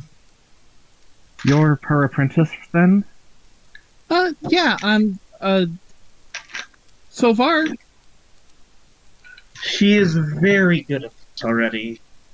She has taken to all this so quickly. Like, as soon as we started talking about magic, Cassidy, I could tell that she is a wizard. She has Beatrice actually nods in agreement, says, "Yeah, I've kept making sure I had the ability to steal time out of the day. Being pregnant really helps with getting time off of things. It's because, not to stroke your ego too much, Gwendolyn, but she's good." Right? She went right for the most important, well, not the most, but she went for one of the most important questions about, like, why can't she cast magic already? Because she's a chimera. She didn't go for a simple question. She went for one that's baffled wizards forever. Gwendolyn blushes indigo. Aww. She's got it. Oh, baby, she's got it. Yes. Hot, Janice- hot, Janice- hot. They got it. Janice- Hot, hot, hot. Janice flushes a little. I haven't even practiced any spells yet. Well, we're gonna get to that as soon as I can find a way to clear out a laboratory. But you've got the theory down. Yeah, and once we've gotten everything that we're trying to do here, I'll have time to teach you on the road.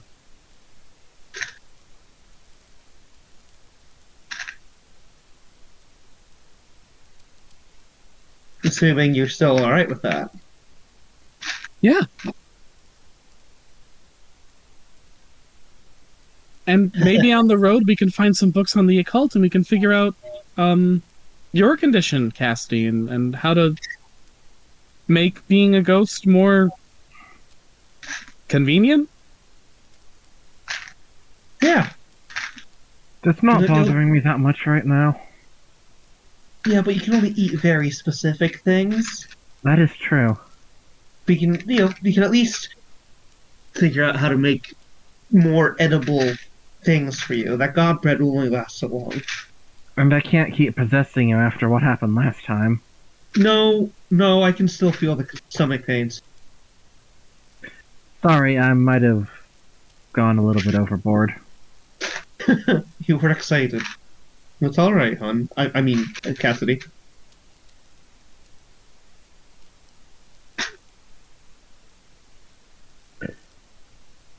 You're not entirely sure if Cassidy picks that up, given the state her face is in.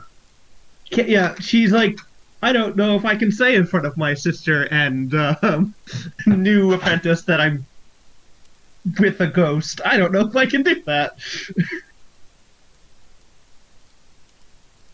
Yeah, you've broken a lot of somewhat shocking and maybe even distressing information to your sister recently. The fact that you're shacking up with a dead person might be something to save. Yeah. There's mitigating circumstances, but Yeah. you only have to explain so many of those in 1 week, right? No. She's had enough bombshells. We're already trying to overthrow the government. Well, we're the government. We're the government. It's the reason nothing works.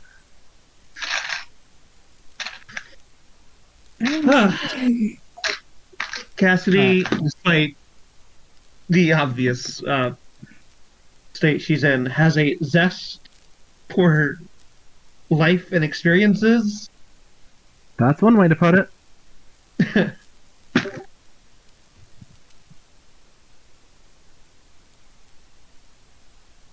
I feel you. I'm part of a species that's banned from using magic, and yet I have a zest for that. And a talent. Huh. Never really thought of it that way, but yeah.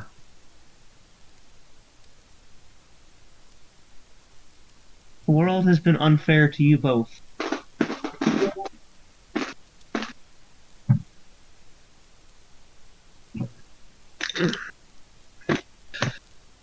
About time you got something back.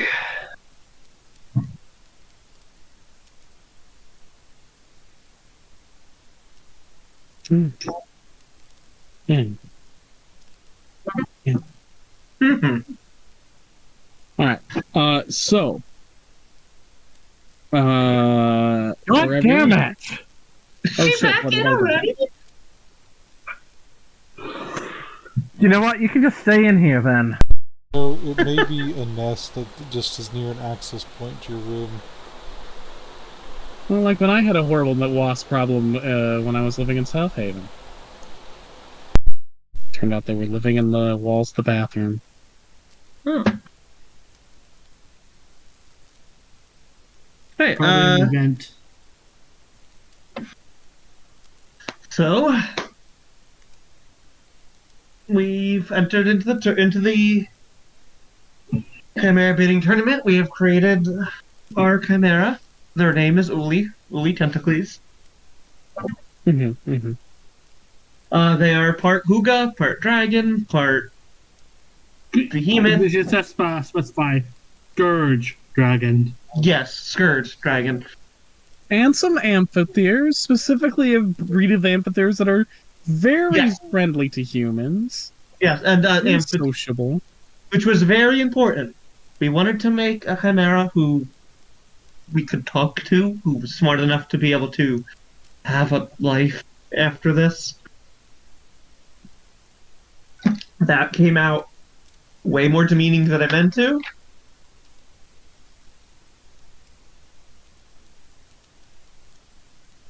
Speaking of TT, check your DMs.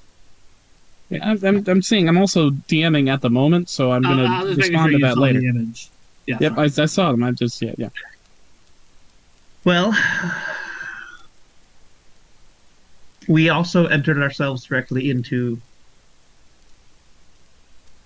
the Chimera baiting tournament. It's a like I found out that it's a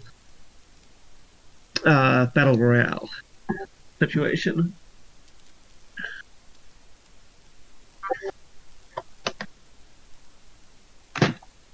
Or as Bretons like to say, a royale, or as the Franconian like to say, a royale with cheese.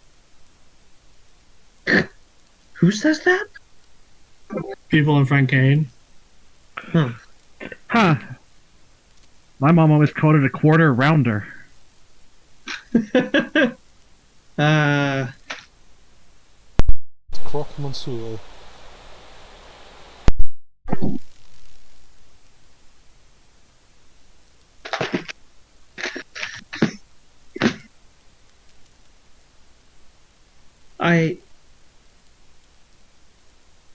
I'm ready to do what we're going to do, but I'd be lying if I said I wasn't nervous.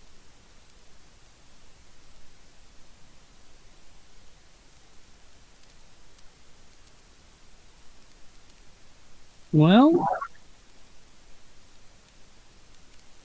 there's a whole bunch of places you can get magic stuff to help boost yourself up.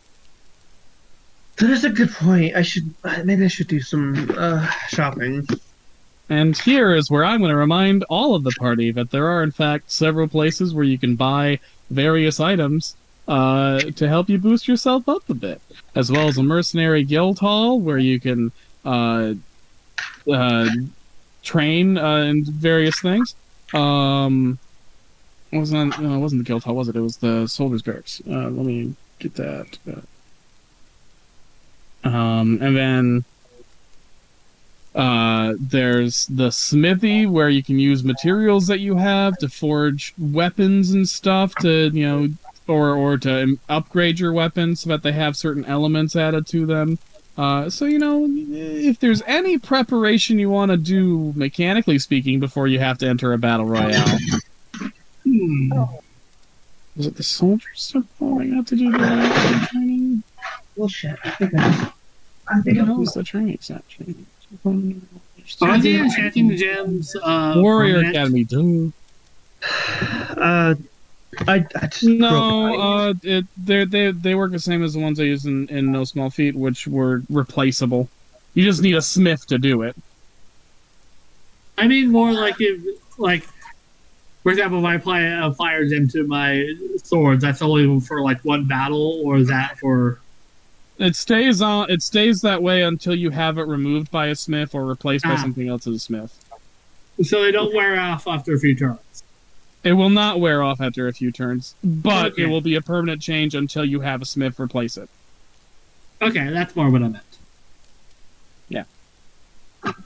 Because applying a fire resistance to Leica's armor sounds very useful.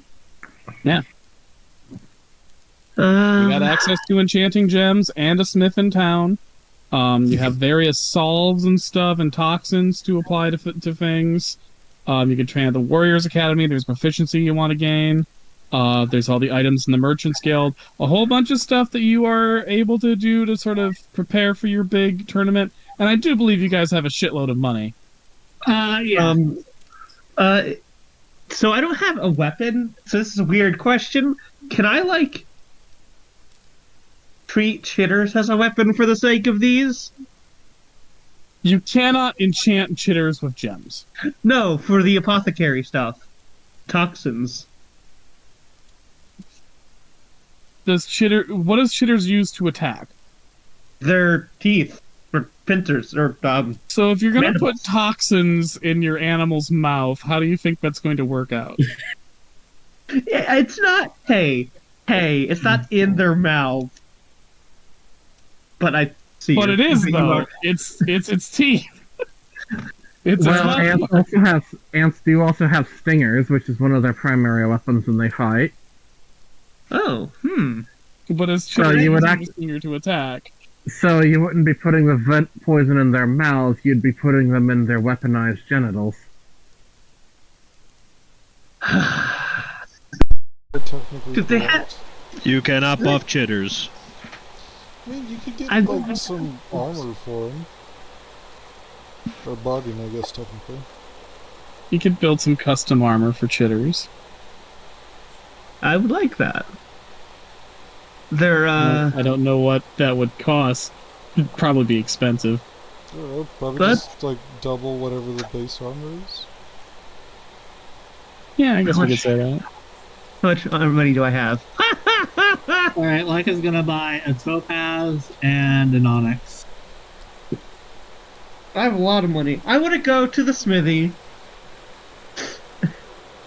and ask if he can make, or they can make, I don't know who's in the smithy, make chitters custom barding. Hello, I'm the generic blacksmith. Yes, I can generic make class. chitters some custom barding and weaponry. It will cost twice for armor. It will cost twice the normal armor amount because I've never made armor for an ant before and don't have any pre-base ideas for that. So it's going to be a weird challenge for me. Likewise, I can make some metal caps for its fangs that could be used to deliver armor without deliver toxins without ingesting it. I guess I've never done this before, but I can try that. But again, that's gonna cost like twice what a pair of gauntlets, I guess, of really high-end gauntlets, the Eisen and the basic toolbook would cost for me to make. Which is... I'm scrolling through the book right now. This is some weird shit you've asked me to do on the fly. You're welcome. Yeah, fuck you. How about that? Okay, so we're gonna say the iron knuckle is what we're essentially doing because we're making like a gauntlet, but for a face, for an ant lion face. So that's gonna be 300 zenith. Okay. And for the body armor?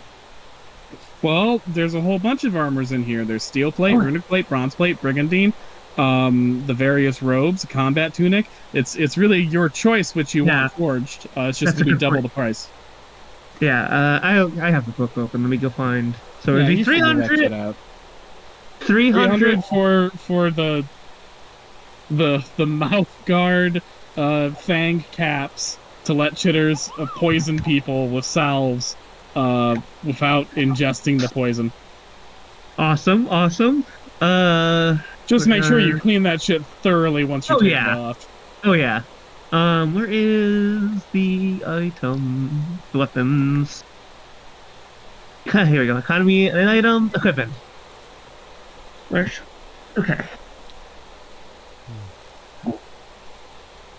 Crest. No. Okay, Brigandine is a defense 10. Shields. What's the higher ones we can do? Okay, basic weapon. Okay,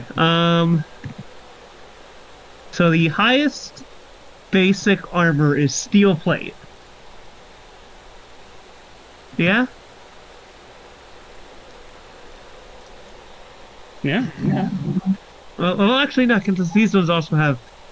So, because it's deck size. Okay, I see. Oh,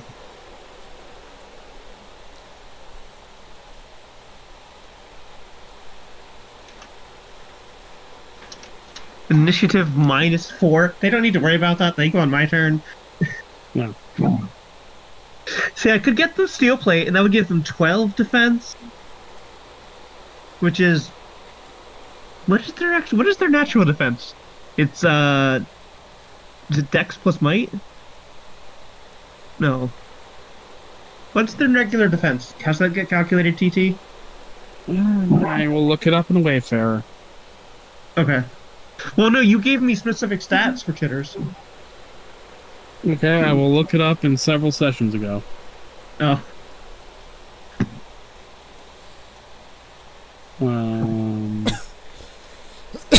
Normicalian's defense and magic defense are both 0.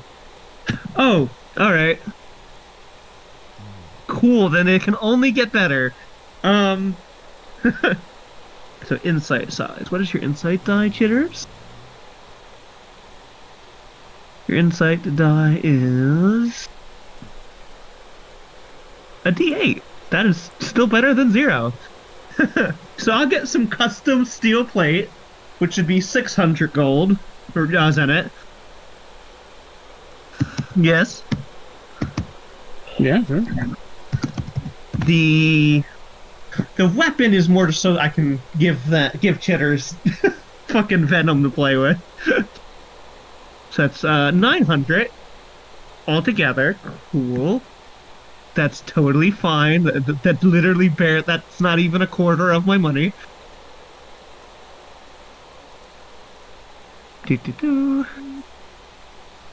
magic defense becomes an 8.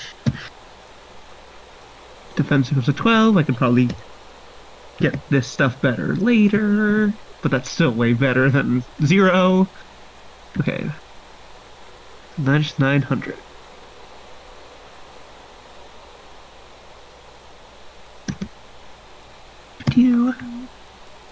Cool. Chitters just got armor now.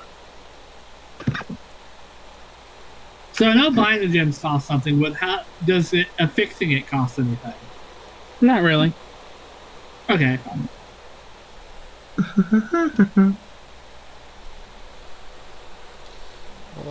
Also,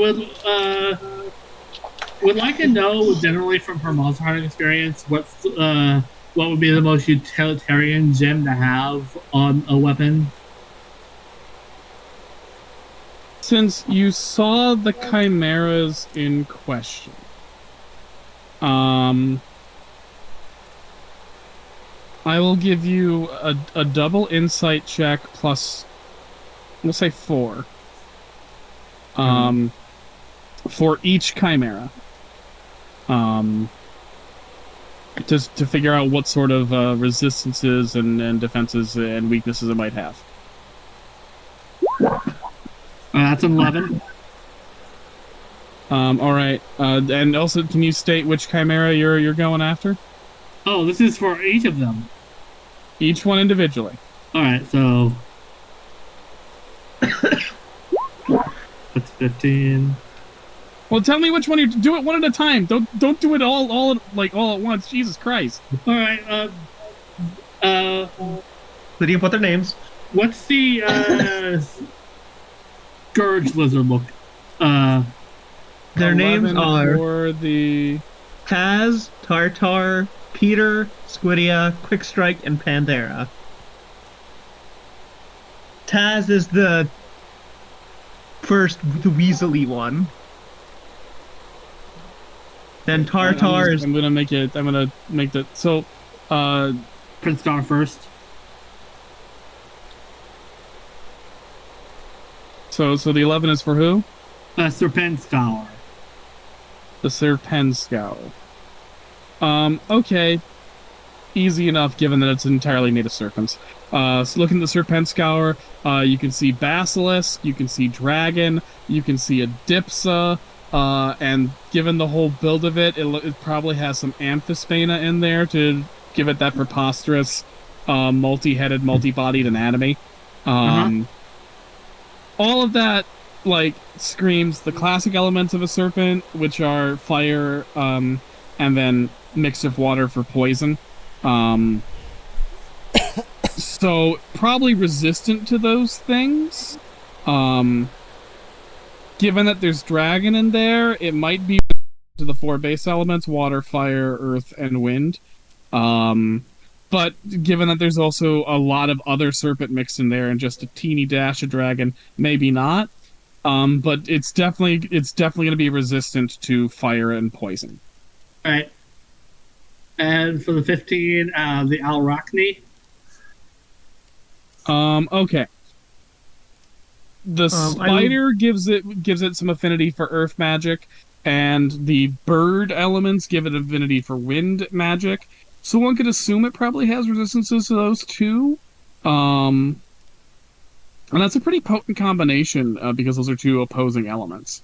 But yeah, so it's probably resistant to wind and earth, and it might have some resistances to water and fire would probably not be something it's able to resist, though.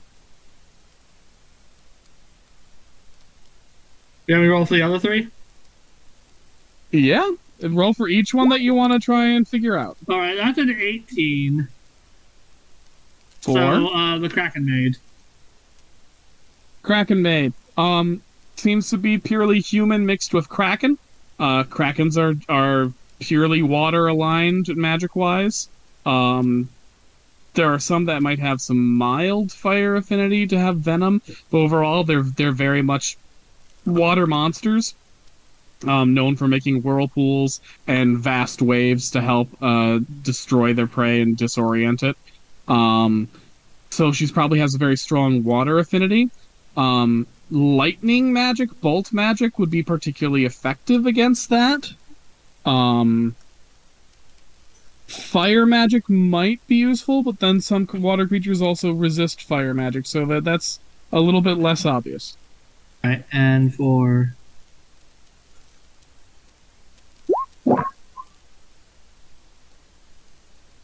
I'm gonna mulligan one of those ones. Okay.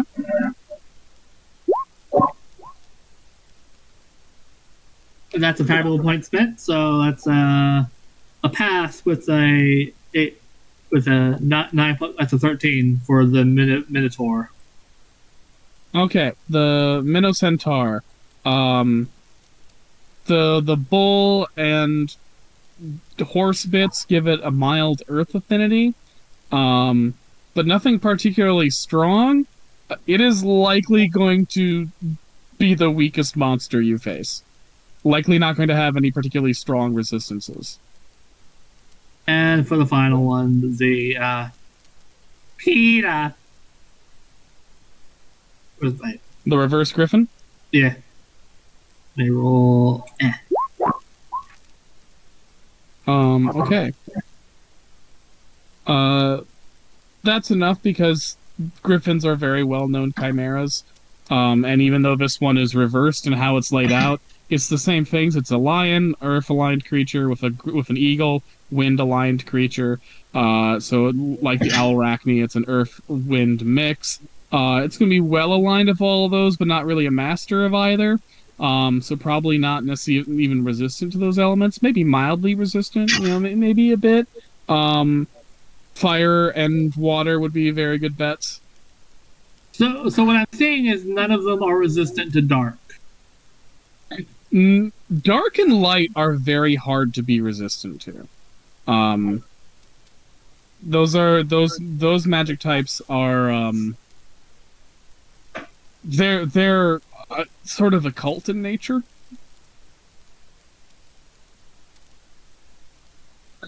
All right. Are you not doing one for the hunting beast? Oh, I forgot it was on there. Whoops. No, it's because it's the only one that has a colored sprite. Yeah, it's the one on the side, so it threw me off. Mm-hmm. This is going to be a difficult one because this chimera, it's not quite as obvious what it's made out of. All right. It's very well blended. All right, like that's a 13, Hmm. which is over a 12, but still. You're looking at it. It's very hard to figure out what's in this thing. You see a lot of feline and pantherine elements, which make you think it might be earth aligned, but you're not certain.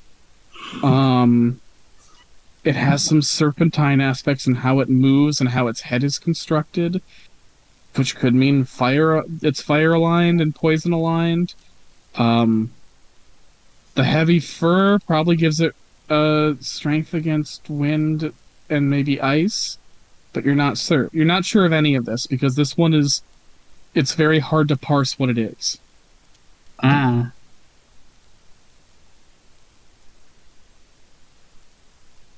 I would say you got a 13 on a roll that required a 14. Oh. Damn. Do you want to spend Fabula points? I mean, I roll a 3. I don't know if you could, like, after you already got the info. Why If you not? invoke a bond, Or I'll invoke a bond possible. instead. Yeah, you could just add the strength for that bond and just get it over there. Which bond are you invoking? Well, Alex, you can. There's something I can't make out about the weird hunting weasel we've. These. Yeah, Alex has grown up with witches. He knows a bit about monsters. So you two sort of ponder it. Yeah.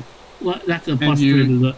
So that'd be a 16. You make out that there's definitely some serpent aspects, but it literally has shark teeth.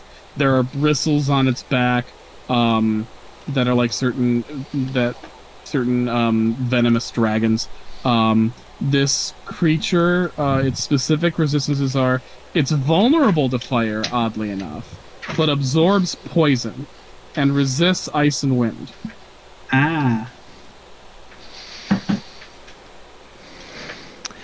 Yeah, it's very combustible.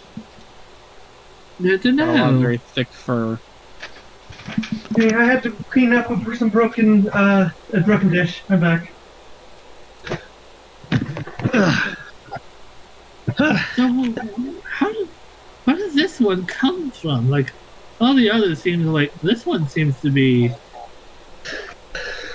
This, if I had to guess, all of the other chimeras were created from what's available here, and they were just kind of thrown in together. But this creature gives me the impression that it was made by someone, or at least it was following the blueprint of someone who knew what they were doing.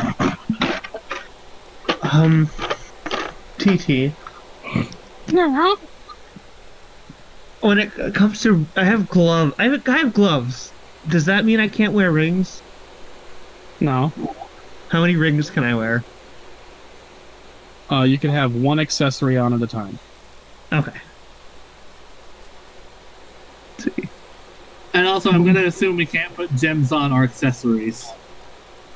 No, it's gems solely work on armor, shields, and weapons.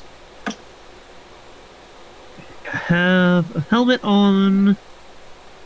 I Okay, have a so two-handed.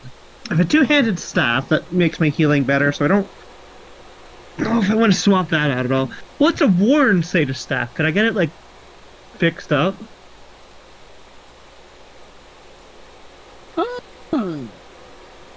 Define what you mean by can I get it fixed up?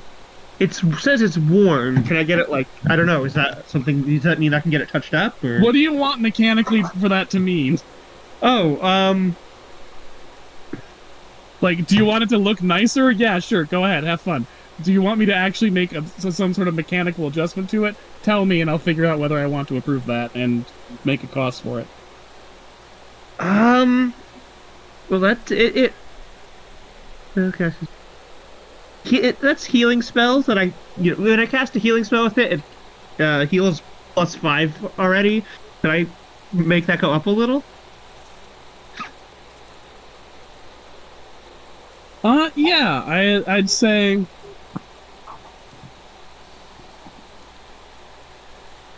while working with Beatrice and Gwendolyn, you guys can as part of Gwendolyn's training, do repairs on this worn staff to make it better. Hell yeah. I am going to allow you to make a magic check. We're gonna say the DC of this is 12. It's gonna be double insight, and you're going to add your bond with both Gwendolyn and Beatrice to the roll. Okay. Insight. So this is it at base. That's an 8. With my bond with Beatrice is +2, so that's a 10. And where is my? I think my bond's over here. Oh no! I got 11. You want to re-roll something? What? Yes. I will spend a Fabula point. I was waiting for that, do you see? And I will re-roll one of my insight die.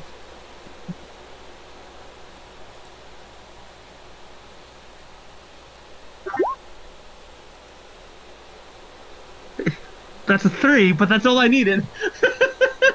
It got Hey, there you go. It went up by 1. I did it. Okay, so what's its current stats? It's willpower +2 if I whack somebody with it. One-handed, but healing spells cast using this restore an additional 5 HP. We're gonna say it's 10 HP now, and when you whack someone with it, it's +4 rather than +2. Woo! It is now a refurbished Caduceus. Awesome.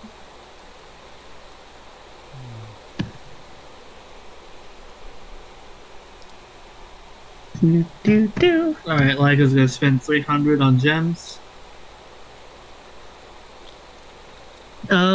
Are these gloves considered are they considered an accessory? Yes. Okay. Let me.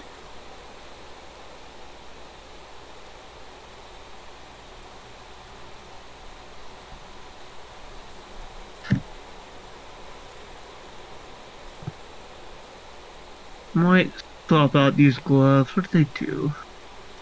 So I can't be dazed.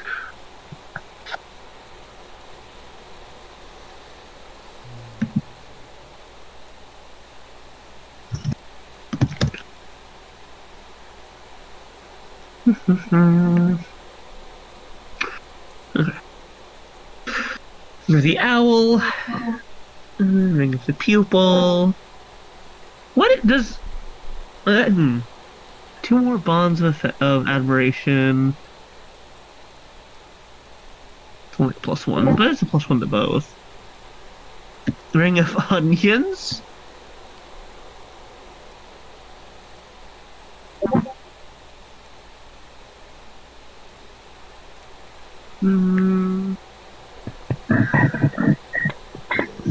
Question for Nora. Yeah. It's like, last time I bought the Black Tunic, which gives a +5 to all damage and spells. Ooh. Yeah. I'm considering buying something else, because I saw a stupid combo that would be hilarious. If you like, I can give you that, and then buy the thing I'm eyeing.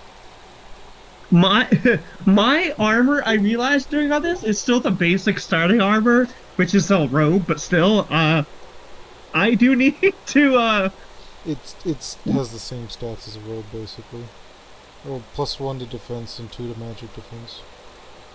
That's better than the basic combat tunic. It's just the same as a combat tunic. Never mind. Doesn't matter. I Um, mean, if you like, I can give you that and then buy the thing I'm looking at.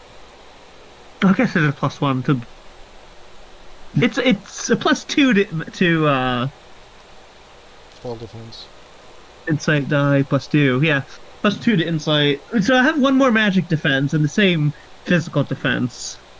Would you like to do that? Yes, please. Okay. That also saves me a fuck ton of money when I want to buy a bunch of venom for chitters. Okay, I'll do that, and then the thing I'm eyeing was the meditation robe. Because it gives, whenever you recover MP, it gives you an extra +5. And I realized, since what I do is suck a lot of MP, more MP good. And that +5 the damage is nice, but like, more magic equals more spells. And I'm already sucking MP anyways. 5 extra damage. Okay. Which, that's gonna add up when I have like an AoE spell. And since we're on the topic of TT, I would like to send Gore to Warrior Academy to learn the art of shield. Can Leica help him? Excellent. I mean, you just got to spend a couple hours there and get it done, yeah. But I mean, you can flavor it that way, yeah. Yeah, since Leica helped Alex, so... Well, Yeah. if you're helping him, you notice that Gore seems to know the moves, but he's really fucking rusty. Like that's pretty evident for anyone who knows any martial ability, because he's like noticing like he'll take a hit on the shield, then he just like kind of adjusts, then readjusts, then he gets a little better a lot faster than you think he probably should, if he's a newcomer. So Seems like you're used to this sort of thing. you just glance at oh, of course not. I just watch a lot of fighting. There was insight on that. You like, Yeah, I'll allow it. Kitty, I'm trying to do something. the cat is my agent. Well, that's That is a 13, I think. Let me think of how much that gives you. There is a ring of truth to it, but there's also a sense that he's not giving the full truth. He's Fair enough. He's doing a fey. he's doing a fey. Like It's not a lie, technically. It's just, there might be just some omissions. exactly. It's like, oh, I'm not very good. I'm just used to watching people. TT. For these options, so if I spend 100 to get one, do I just have that and just need to spend an IP from now on? Or do I buy a certain amount of them, but still need to use an IP point to use them? Each one is a one-time use. Okay, so once I buy it, then I have. If you buy one, once you use it, it lasts for however long it lasts, and then it's gone. Okay. It's not a permanent addition to your potions you can summon at any time list. It is a temporary thing. Okay. So when it comes to Chimera, there's there's Beast Slayer, Serpent Slayer, Bird, and so forth. Would they? If I use the Fish Slayer toxin against something that one of the ones that's part Kraken, would that still have the effect?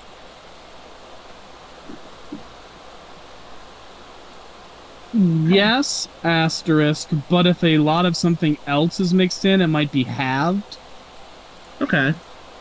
So, if something, for your Chimera in particular, it's got a little bit of Kraken and Syrian Croin in but a lot of Serpent and Beast. So it would probably be halved, the Fish Slayer 25. element. But the Yeah. Serpent Slayer, there's enough Serpent, the Serpent part is prominent enough where you can get the full effect of the Serpent Slayer toxin. I would like to grab Leica when she's done helping Gore. Oi? Leica, Oi. you're skilled in fighting monsters, yeah? Well, one could say. I working with the blacksmith, I gave Chitters these this mouth guard of sorts, so I could load it up with toxin and not harm Chitters themselves. But there's a lot of toxin to choose from. There's some for beast, serpent, bird, fish, vermin. Was there serpent slayer here? Yeah, serpent. Now, if a chimera is too much of one thing, the full effect of the toxin will likely not work. So, say I used fish slayer toxin on Uli, it wouldn't have the full effect. But serpent slayer would. Which of these do you think would be the most useful for what we're going into? Based on probably the general just poisons would probably be the most helpful. However, that hunting beast we came across is absorbent to poison, so it wouldn't be useful. You would be harming yourself against. Good to know. Yeah. So that. I see. So none of these would likely work on the reverse griffin and the minor centaur is probably our easiest, since they aren't resistant to much of anything. Do you think beast slaying toxin would be the best for them? Honestly, they won't pose much of a threat to us one way or another, so not even worth the time wasting. Well, I want to load up on as much as I can before, because I don't want to need it later and not have it. And I've also got a lot of Zenit to spend currently.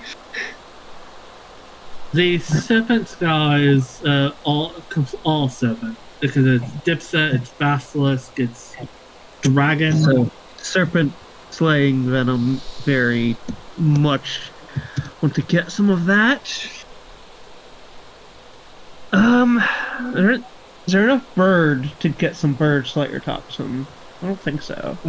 Against the Arachne, because it's both earth element true. and wind element both. Vermin slayer. Would that also affect the that one, since it's part spider? Yes. Thanks, like. No, I'm kidding. You know what? I'm going to grab. Generally speaking, I think probably our best bet would be to go to get the most generalist poison. Well, what was this last? 3 successful attacks. Okay, so no matter which one I grab, it's going to last for a short amount of time before it's used up.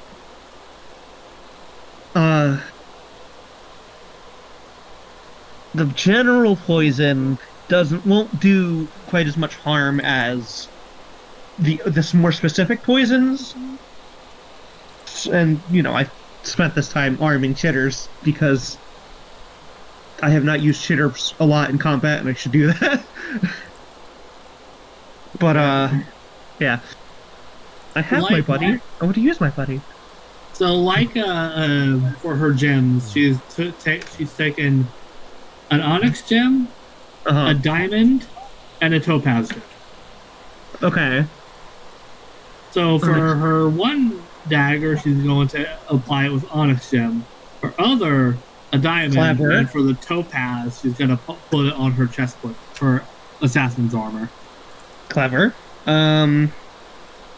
So definitely want to get some of the general venom. I'm going to get at least one of each. So 1, 2, 3. All right, where's my Zenit? 4, 5. I need a calculator. All right. I'm sorry, TT. I brought math into No, you're this. fine. Like it's I mean, down to that's how RPGs 5,600. Like it's down to 5,600. Jesus Christ.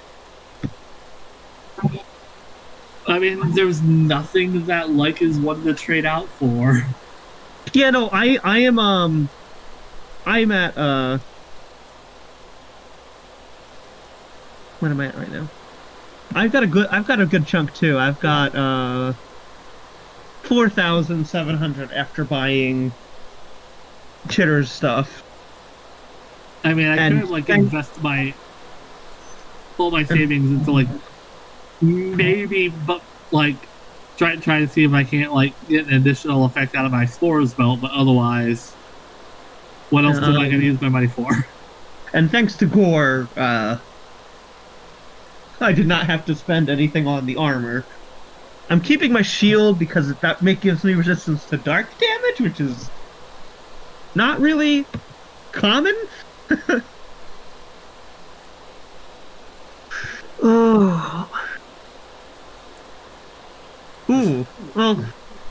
Yeah. You see, I do have the barb. I do already have the barbed dagger. If you want, if Alex wants it. Oh, yes, please. Okay. If you don't want to keep it, you can always hand it back or whatever. It's like, Yeah, synergizes with my new ability I picked up. No problem. Go ahead. I have extra weapons if I need to. Yeah. Yeah. So get 2 of the general poison then. So that's that's 600 gold. Which of these do you think I should double up on besides the regular poison? Like a serpent seems like So Serpent and Birds would be my go-to, and like avoid using it on the Hunting Beast. Are there any birds besides the reverse griffin? Yeah, the Reverse Griffin and the Arak now. Right. Okay. So that's another I like 200. Okay. I gotta write what I have. Journal.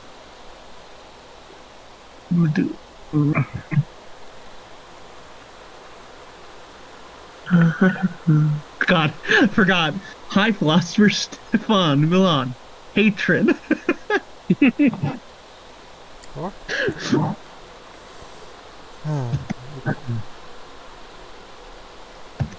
He made quite the impression. I'm just gonna copy and paste all of these and write how many I have. Do. I have burned so much of my money.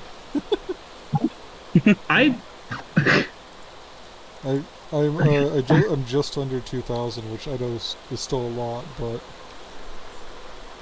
toxic all that. Yeah, like it went from 5,900 to 5,600.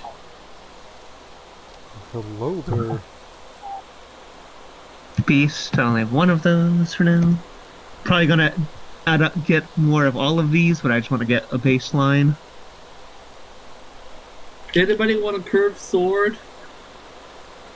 I don't have proficiency with martial weapons, so no. I'm probably just gonna pick up a normal ass dagger. I don't need it specifically, but I like to have a dagger.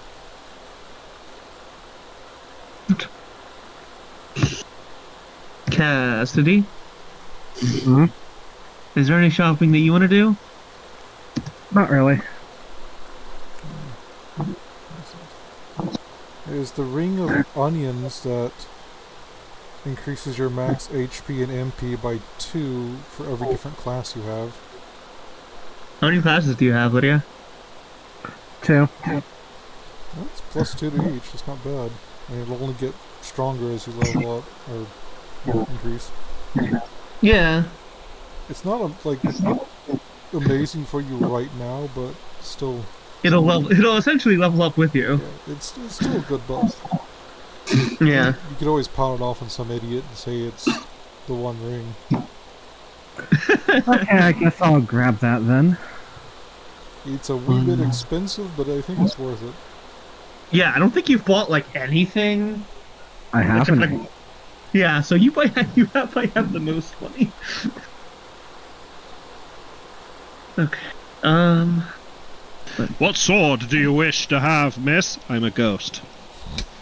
Yeah. Every self-respecting ghost needs a ghost sword.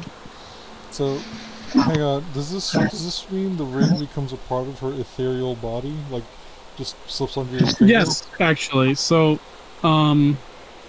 ghosts have the ability to like make a person appear in a spot that they weren't originally to their complete befuddlement, right?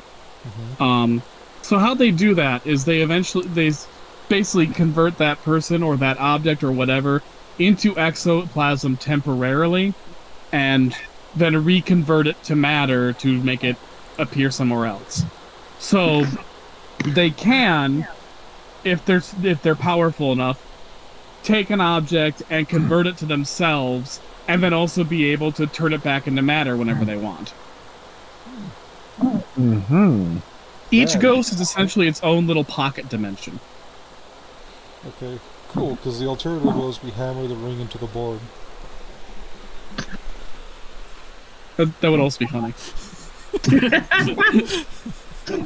Okay, Lydia, which do you want? Which The ring. explanation. do you I want would, to? say, I would say both of those work just as well. Let's try to avoid breaking the board. What's we need to? Yeah. Also, I still have all that really expensive, wealthy-ass poison that was trying to use to assassinate the mayor. Ooh, Can I get that analyzed and appraised? Could I? Didn't we already analyze that poison? I can't remember. It just says I have other items, poison, a bunch of wealthy poison vials. I think it's just the empty poison vials that were just really expensive looking. Or am I Yeah, wrong? because he used it. I don't think it had anything in them. Am I wrong in that? I think there was still some left because he had a whole set. That was months ago, so I don't fully remember. We'll have to check the tape. Okay. It may not be up. That was a miss.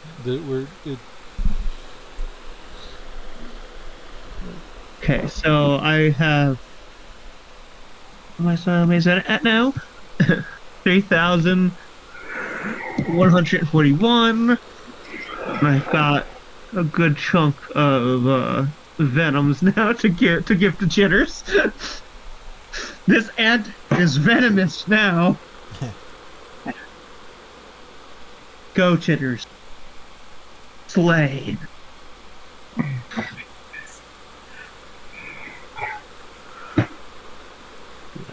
I Oh, shit. I didn't notice that. There's also Ring of the Pupil. If you have 2 or more bonds of admiration, you gain a +1 to defense and magic defense. Yes, That's pretty good. that's what I picked up. Oh, good idea. Okay. Yeah, my gloves make it so I can't be dazed. That's my accessory, but like, it's not the most useful. I mean, it's useful because that would lower one of my casting slots or stats. Yeah. But I could probably find better. I can definitely find something better.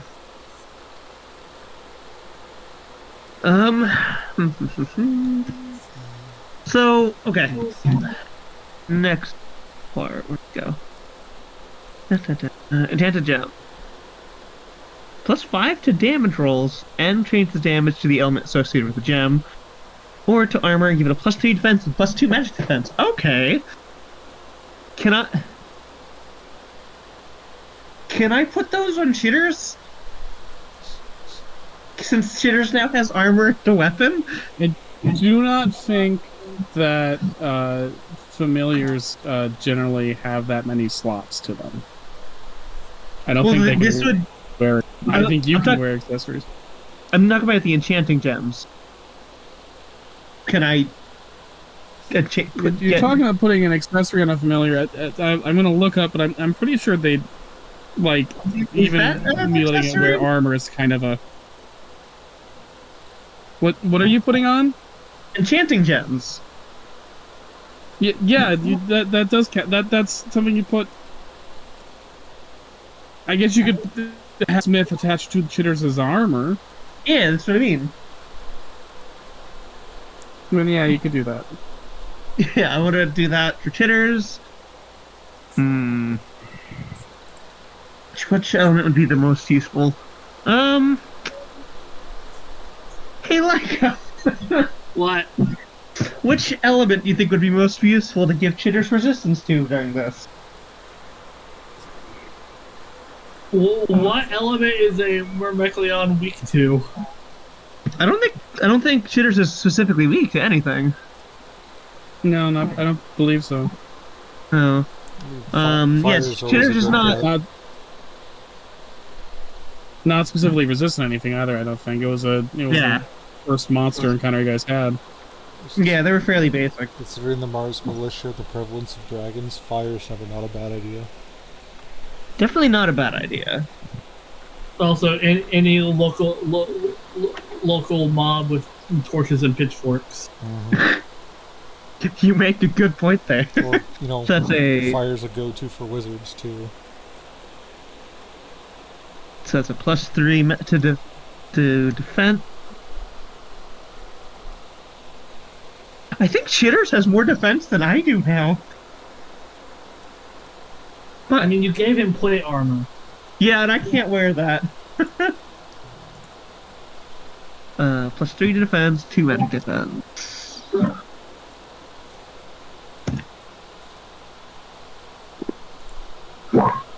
Oops. I didn't mean to click that. And resists fire now. Which, I mean, that does also make sense for Myrmekleon, since, like, those are beasts that are, associated with, Mars. Which, you know, the irony of someone from Minervans having a beast that's associated with Mars, and having talked to Mars, is not lost on me. Also, I just realized something that hasn't been calculating properly. Huh? I have a +2 to Dex and Insight rolls. That has not been calculated properly, so... Make sure you do that. Did I not complete this incorrectly?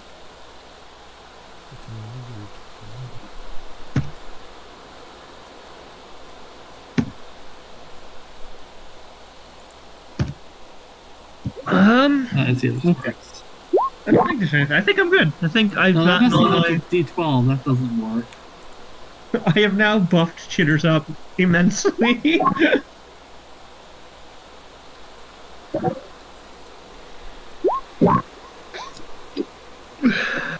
I already got Venom, so I don't think putting an enchanting gem on their weapon would probably be pushing it. Okay, how do I... Just add a +2 whenever you roll. Like, you can do a +2 to the thing when you click the roll button. And there's a +2 beside the weapon there. Is that what you're talking about?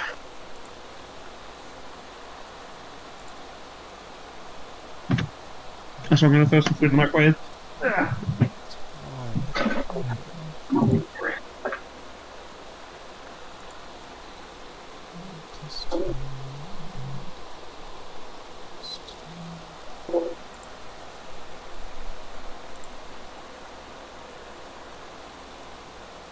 Weird. Okay. Alright. I've got at least 2 more things before we finish up, so when we're done buying stuff, let me know. Alright. Yeah, like, is not going to buy anything else. Just gonna buy a normal ass dagger, which, yeah, it's nothing.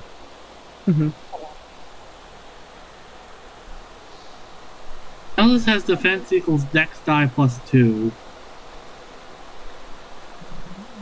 Which the sheet's automatically calculating my armor, which I don't know where it's coming from, so I don't know if that's accurate or not.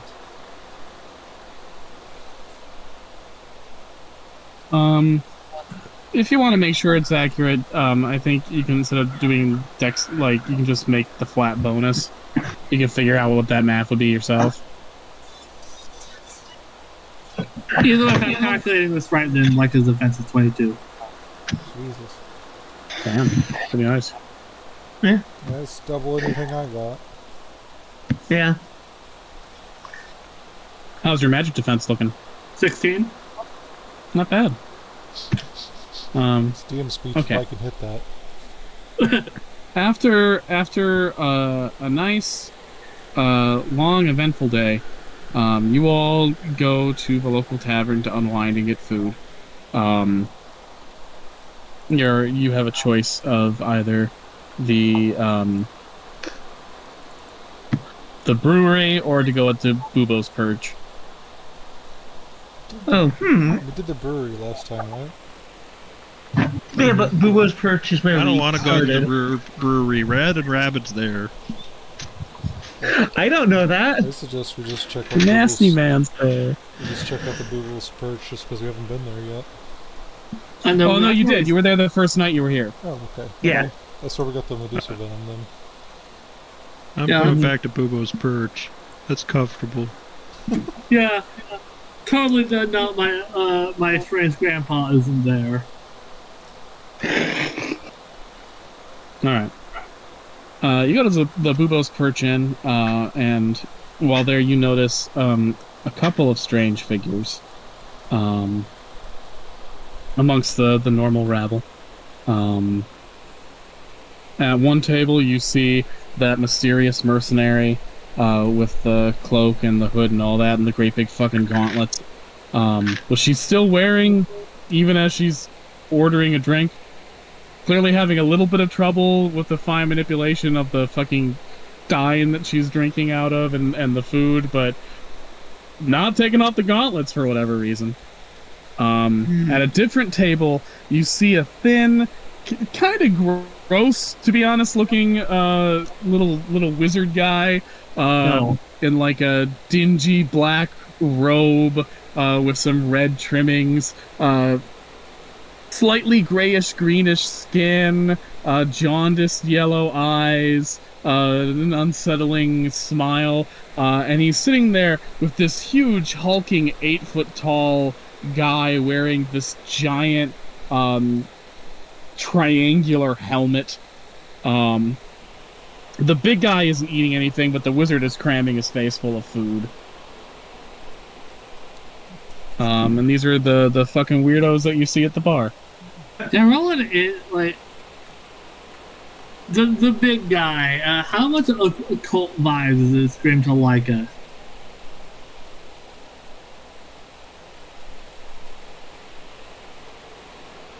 DM? Make an insight check +2. Alright.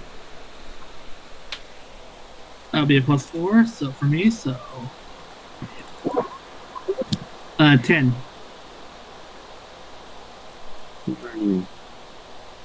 Looking at him,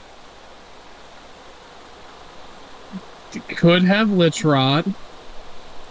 Like the big guy. It could be Lich Rot because there definitely is, necrosis of the skin is a common Lich Rot symptom. But he doesn't look like he's a wizard, which to you would suggest some sort of necromancy's involved. Oh, that's a red flag. Given how jacked he is, yeah. You're gonna do great in the tournament tomorrow. You're gonna kill all of them. And then, we're gonna get that endorsement from the goddess or whatever. Then Ozzy's gonna see that we're worth the city again. Oh.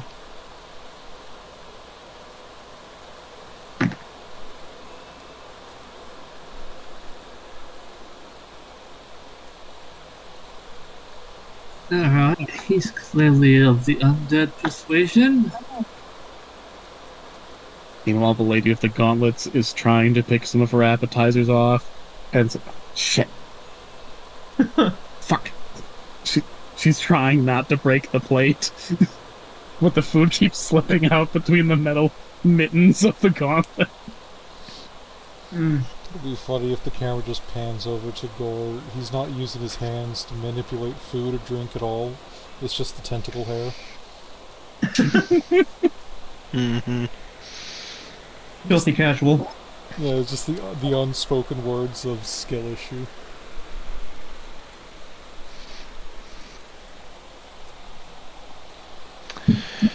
Can I get the spiciest thing on the menu, please? They nod and they give you some very spicy meatballs. Oh, hell yeah. Yeah. They've acquired a strange palate.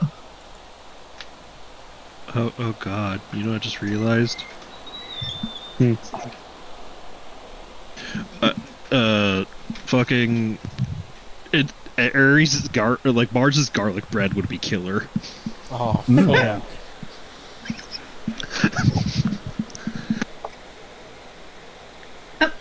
Once he figured us out how to make it. it's butter and garlic on bread. I mean, it's gonna take him a while, but still. Baby steps. He's gotten to the bread part. Give him time. He's toasted it kind You know, of. if he talks to his cousin Persephone, and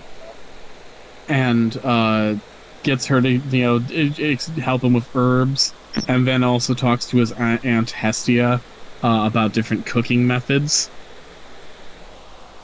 he'll get it. He probably is now on much better terms with that part of his family, like Hestia, Demeter, and Persephone, because he's becoming invested in their domains. Aw, good. He's trying new things, even though he's keeping them within his own comfort zone. That's Yeah. nice. And I'm proud of you, Mars. You got all that you need? No, nobody asked me to. Nobody should have! Oh dear. Yell at me.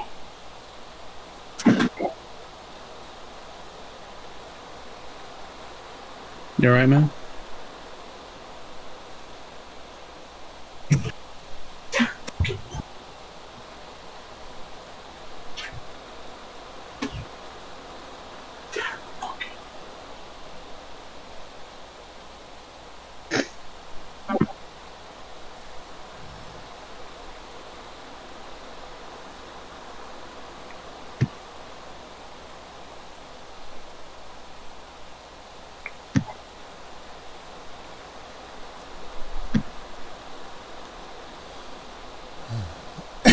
Um.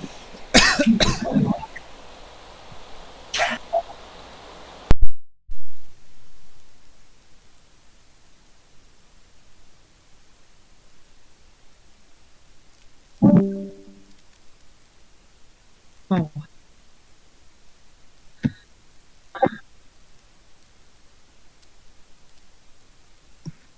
The garlic bread? Do guards have tongues?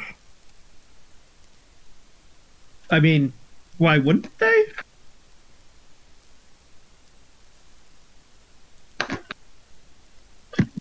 A bug couldn't replace their tongue if they didn't have one. Good point.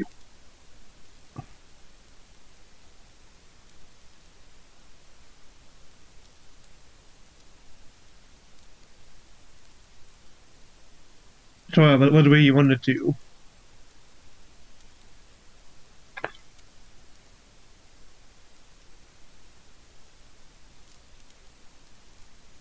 TT? Just give me a second. I'm communicating. Oh, okay.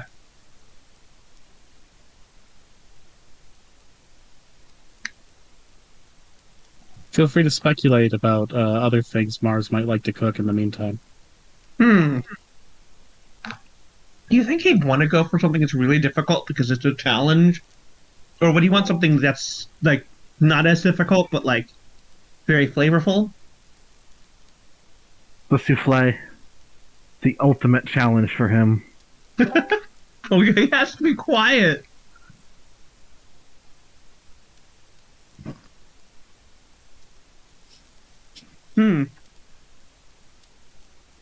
Like, he's Midgahheim Mars / Ares is more so than anything god of conflict and the god of fighting against the odds. So, like, food wise, when he's taking that to his newfound domain of farming and feeding the hungry, I think he definitely would want, like, experimental stuff that challenges the palate. but still Okay. stuff that's nutritious. So he'd try the weird stuff. It's the Yeah. granola bar Definitely would maker. try the weird. Like, I feel like Mars would be really fond of like those recipes they came up with in the Great Depression, where it's about making something Ah. nutritious out of very little ingredients.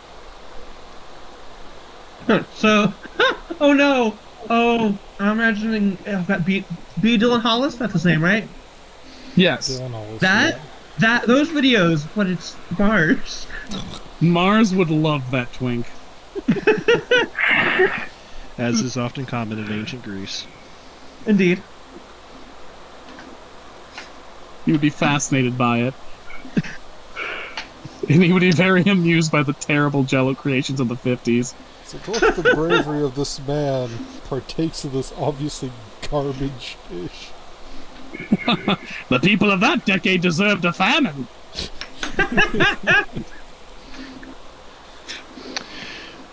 Oh, God, now I can just imagine him as like, comfort food? I don't cook comfort food. This is challenge food. But, like, you would marvel at the ingenuity of, like, people who figured out how to make Ritz crackers taste like fucking apple pie. Yeah. That shit's magic. Give people them... Find a way to use, like, bare bones ingredients to give people the joy needed to make it through tough times. Fuck yeah. That's the warrior spirit persevering. Oh, God. You know it's a show that he would love? Well, He would love Dungeon Meshi. he would fucking love Dungeon Meshi. Oh my god. Experimentation, difficulty, finding the ingredients yourself. The part where Senshi has to fight golems to make an herb garden, Mars would think that's the raddest shit ever. Mm-hmm. It's like someone found out how to make farming not boring, and I'm impressed. He combined all my interests. He's just like me for real. Blorbo in my shows.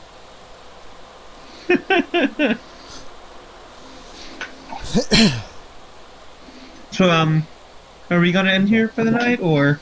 I think we'll end here. I'm gonna say informally, you guys have an interlude session to add to bonds for this, and next time we're gonna start with the next day, or we could do the interlude section at the beginning if you have some roleplay stuff you want to do. But Yeah, like, you got all these weirdos here to talk to. yeah, we're gonna end here, and then next time we're actually in the Chimera baiting tournament.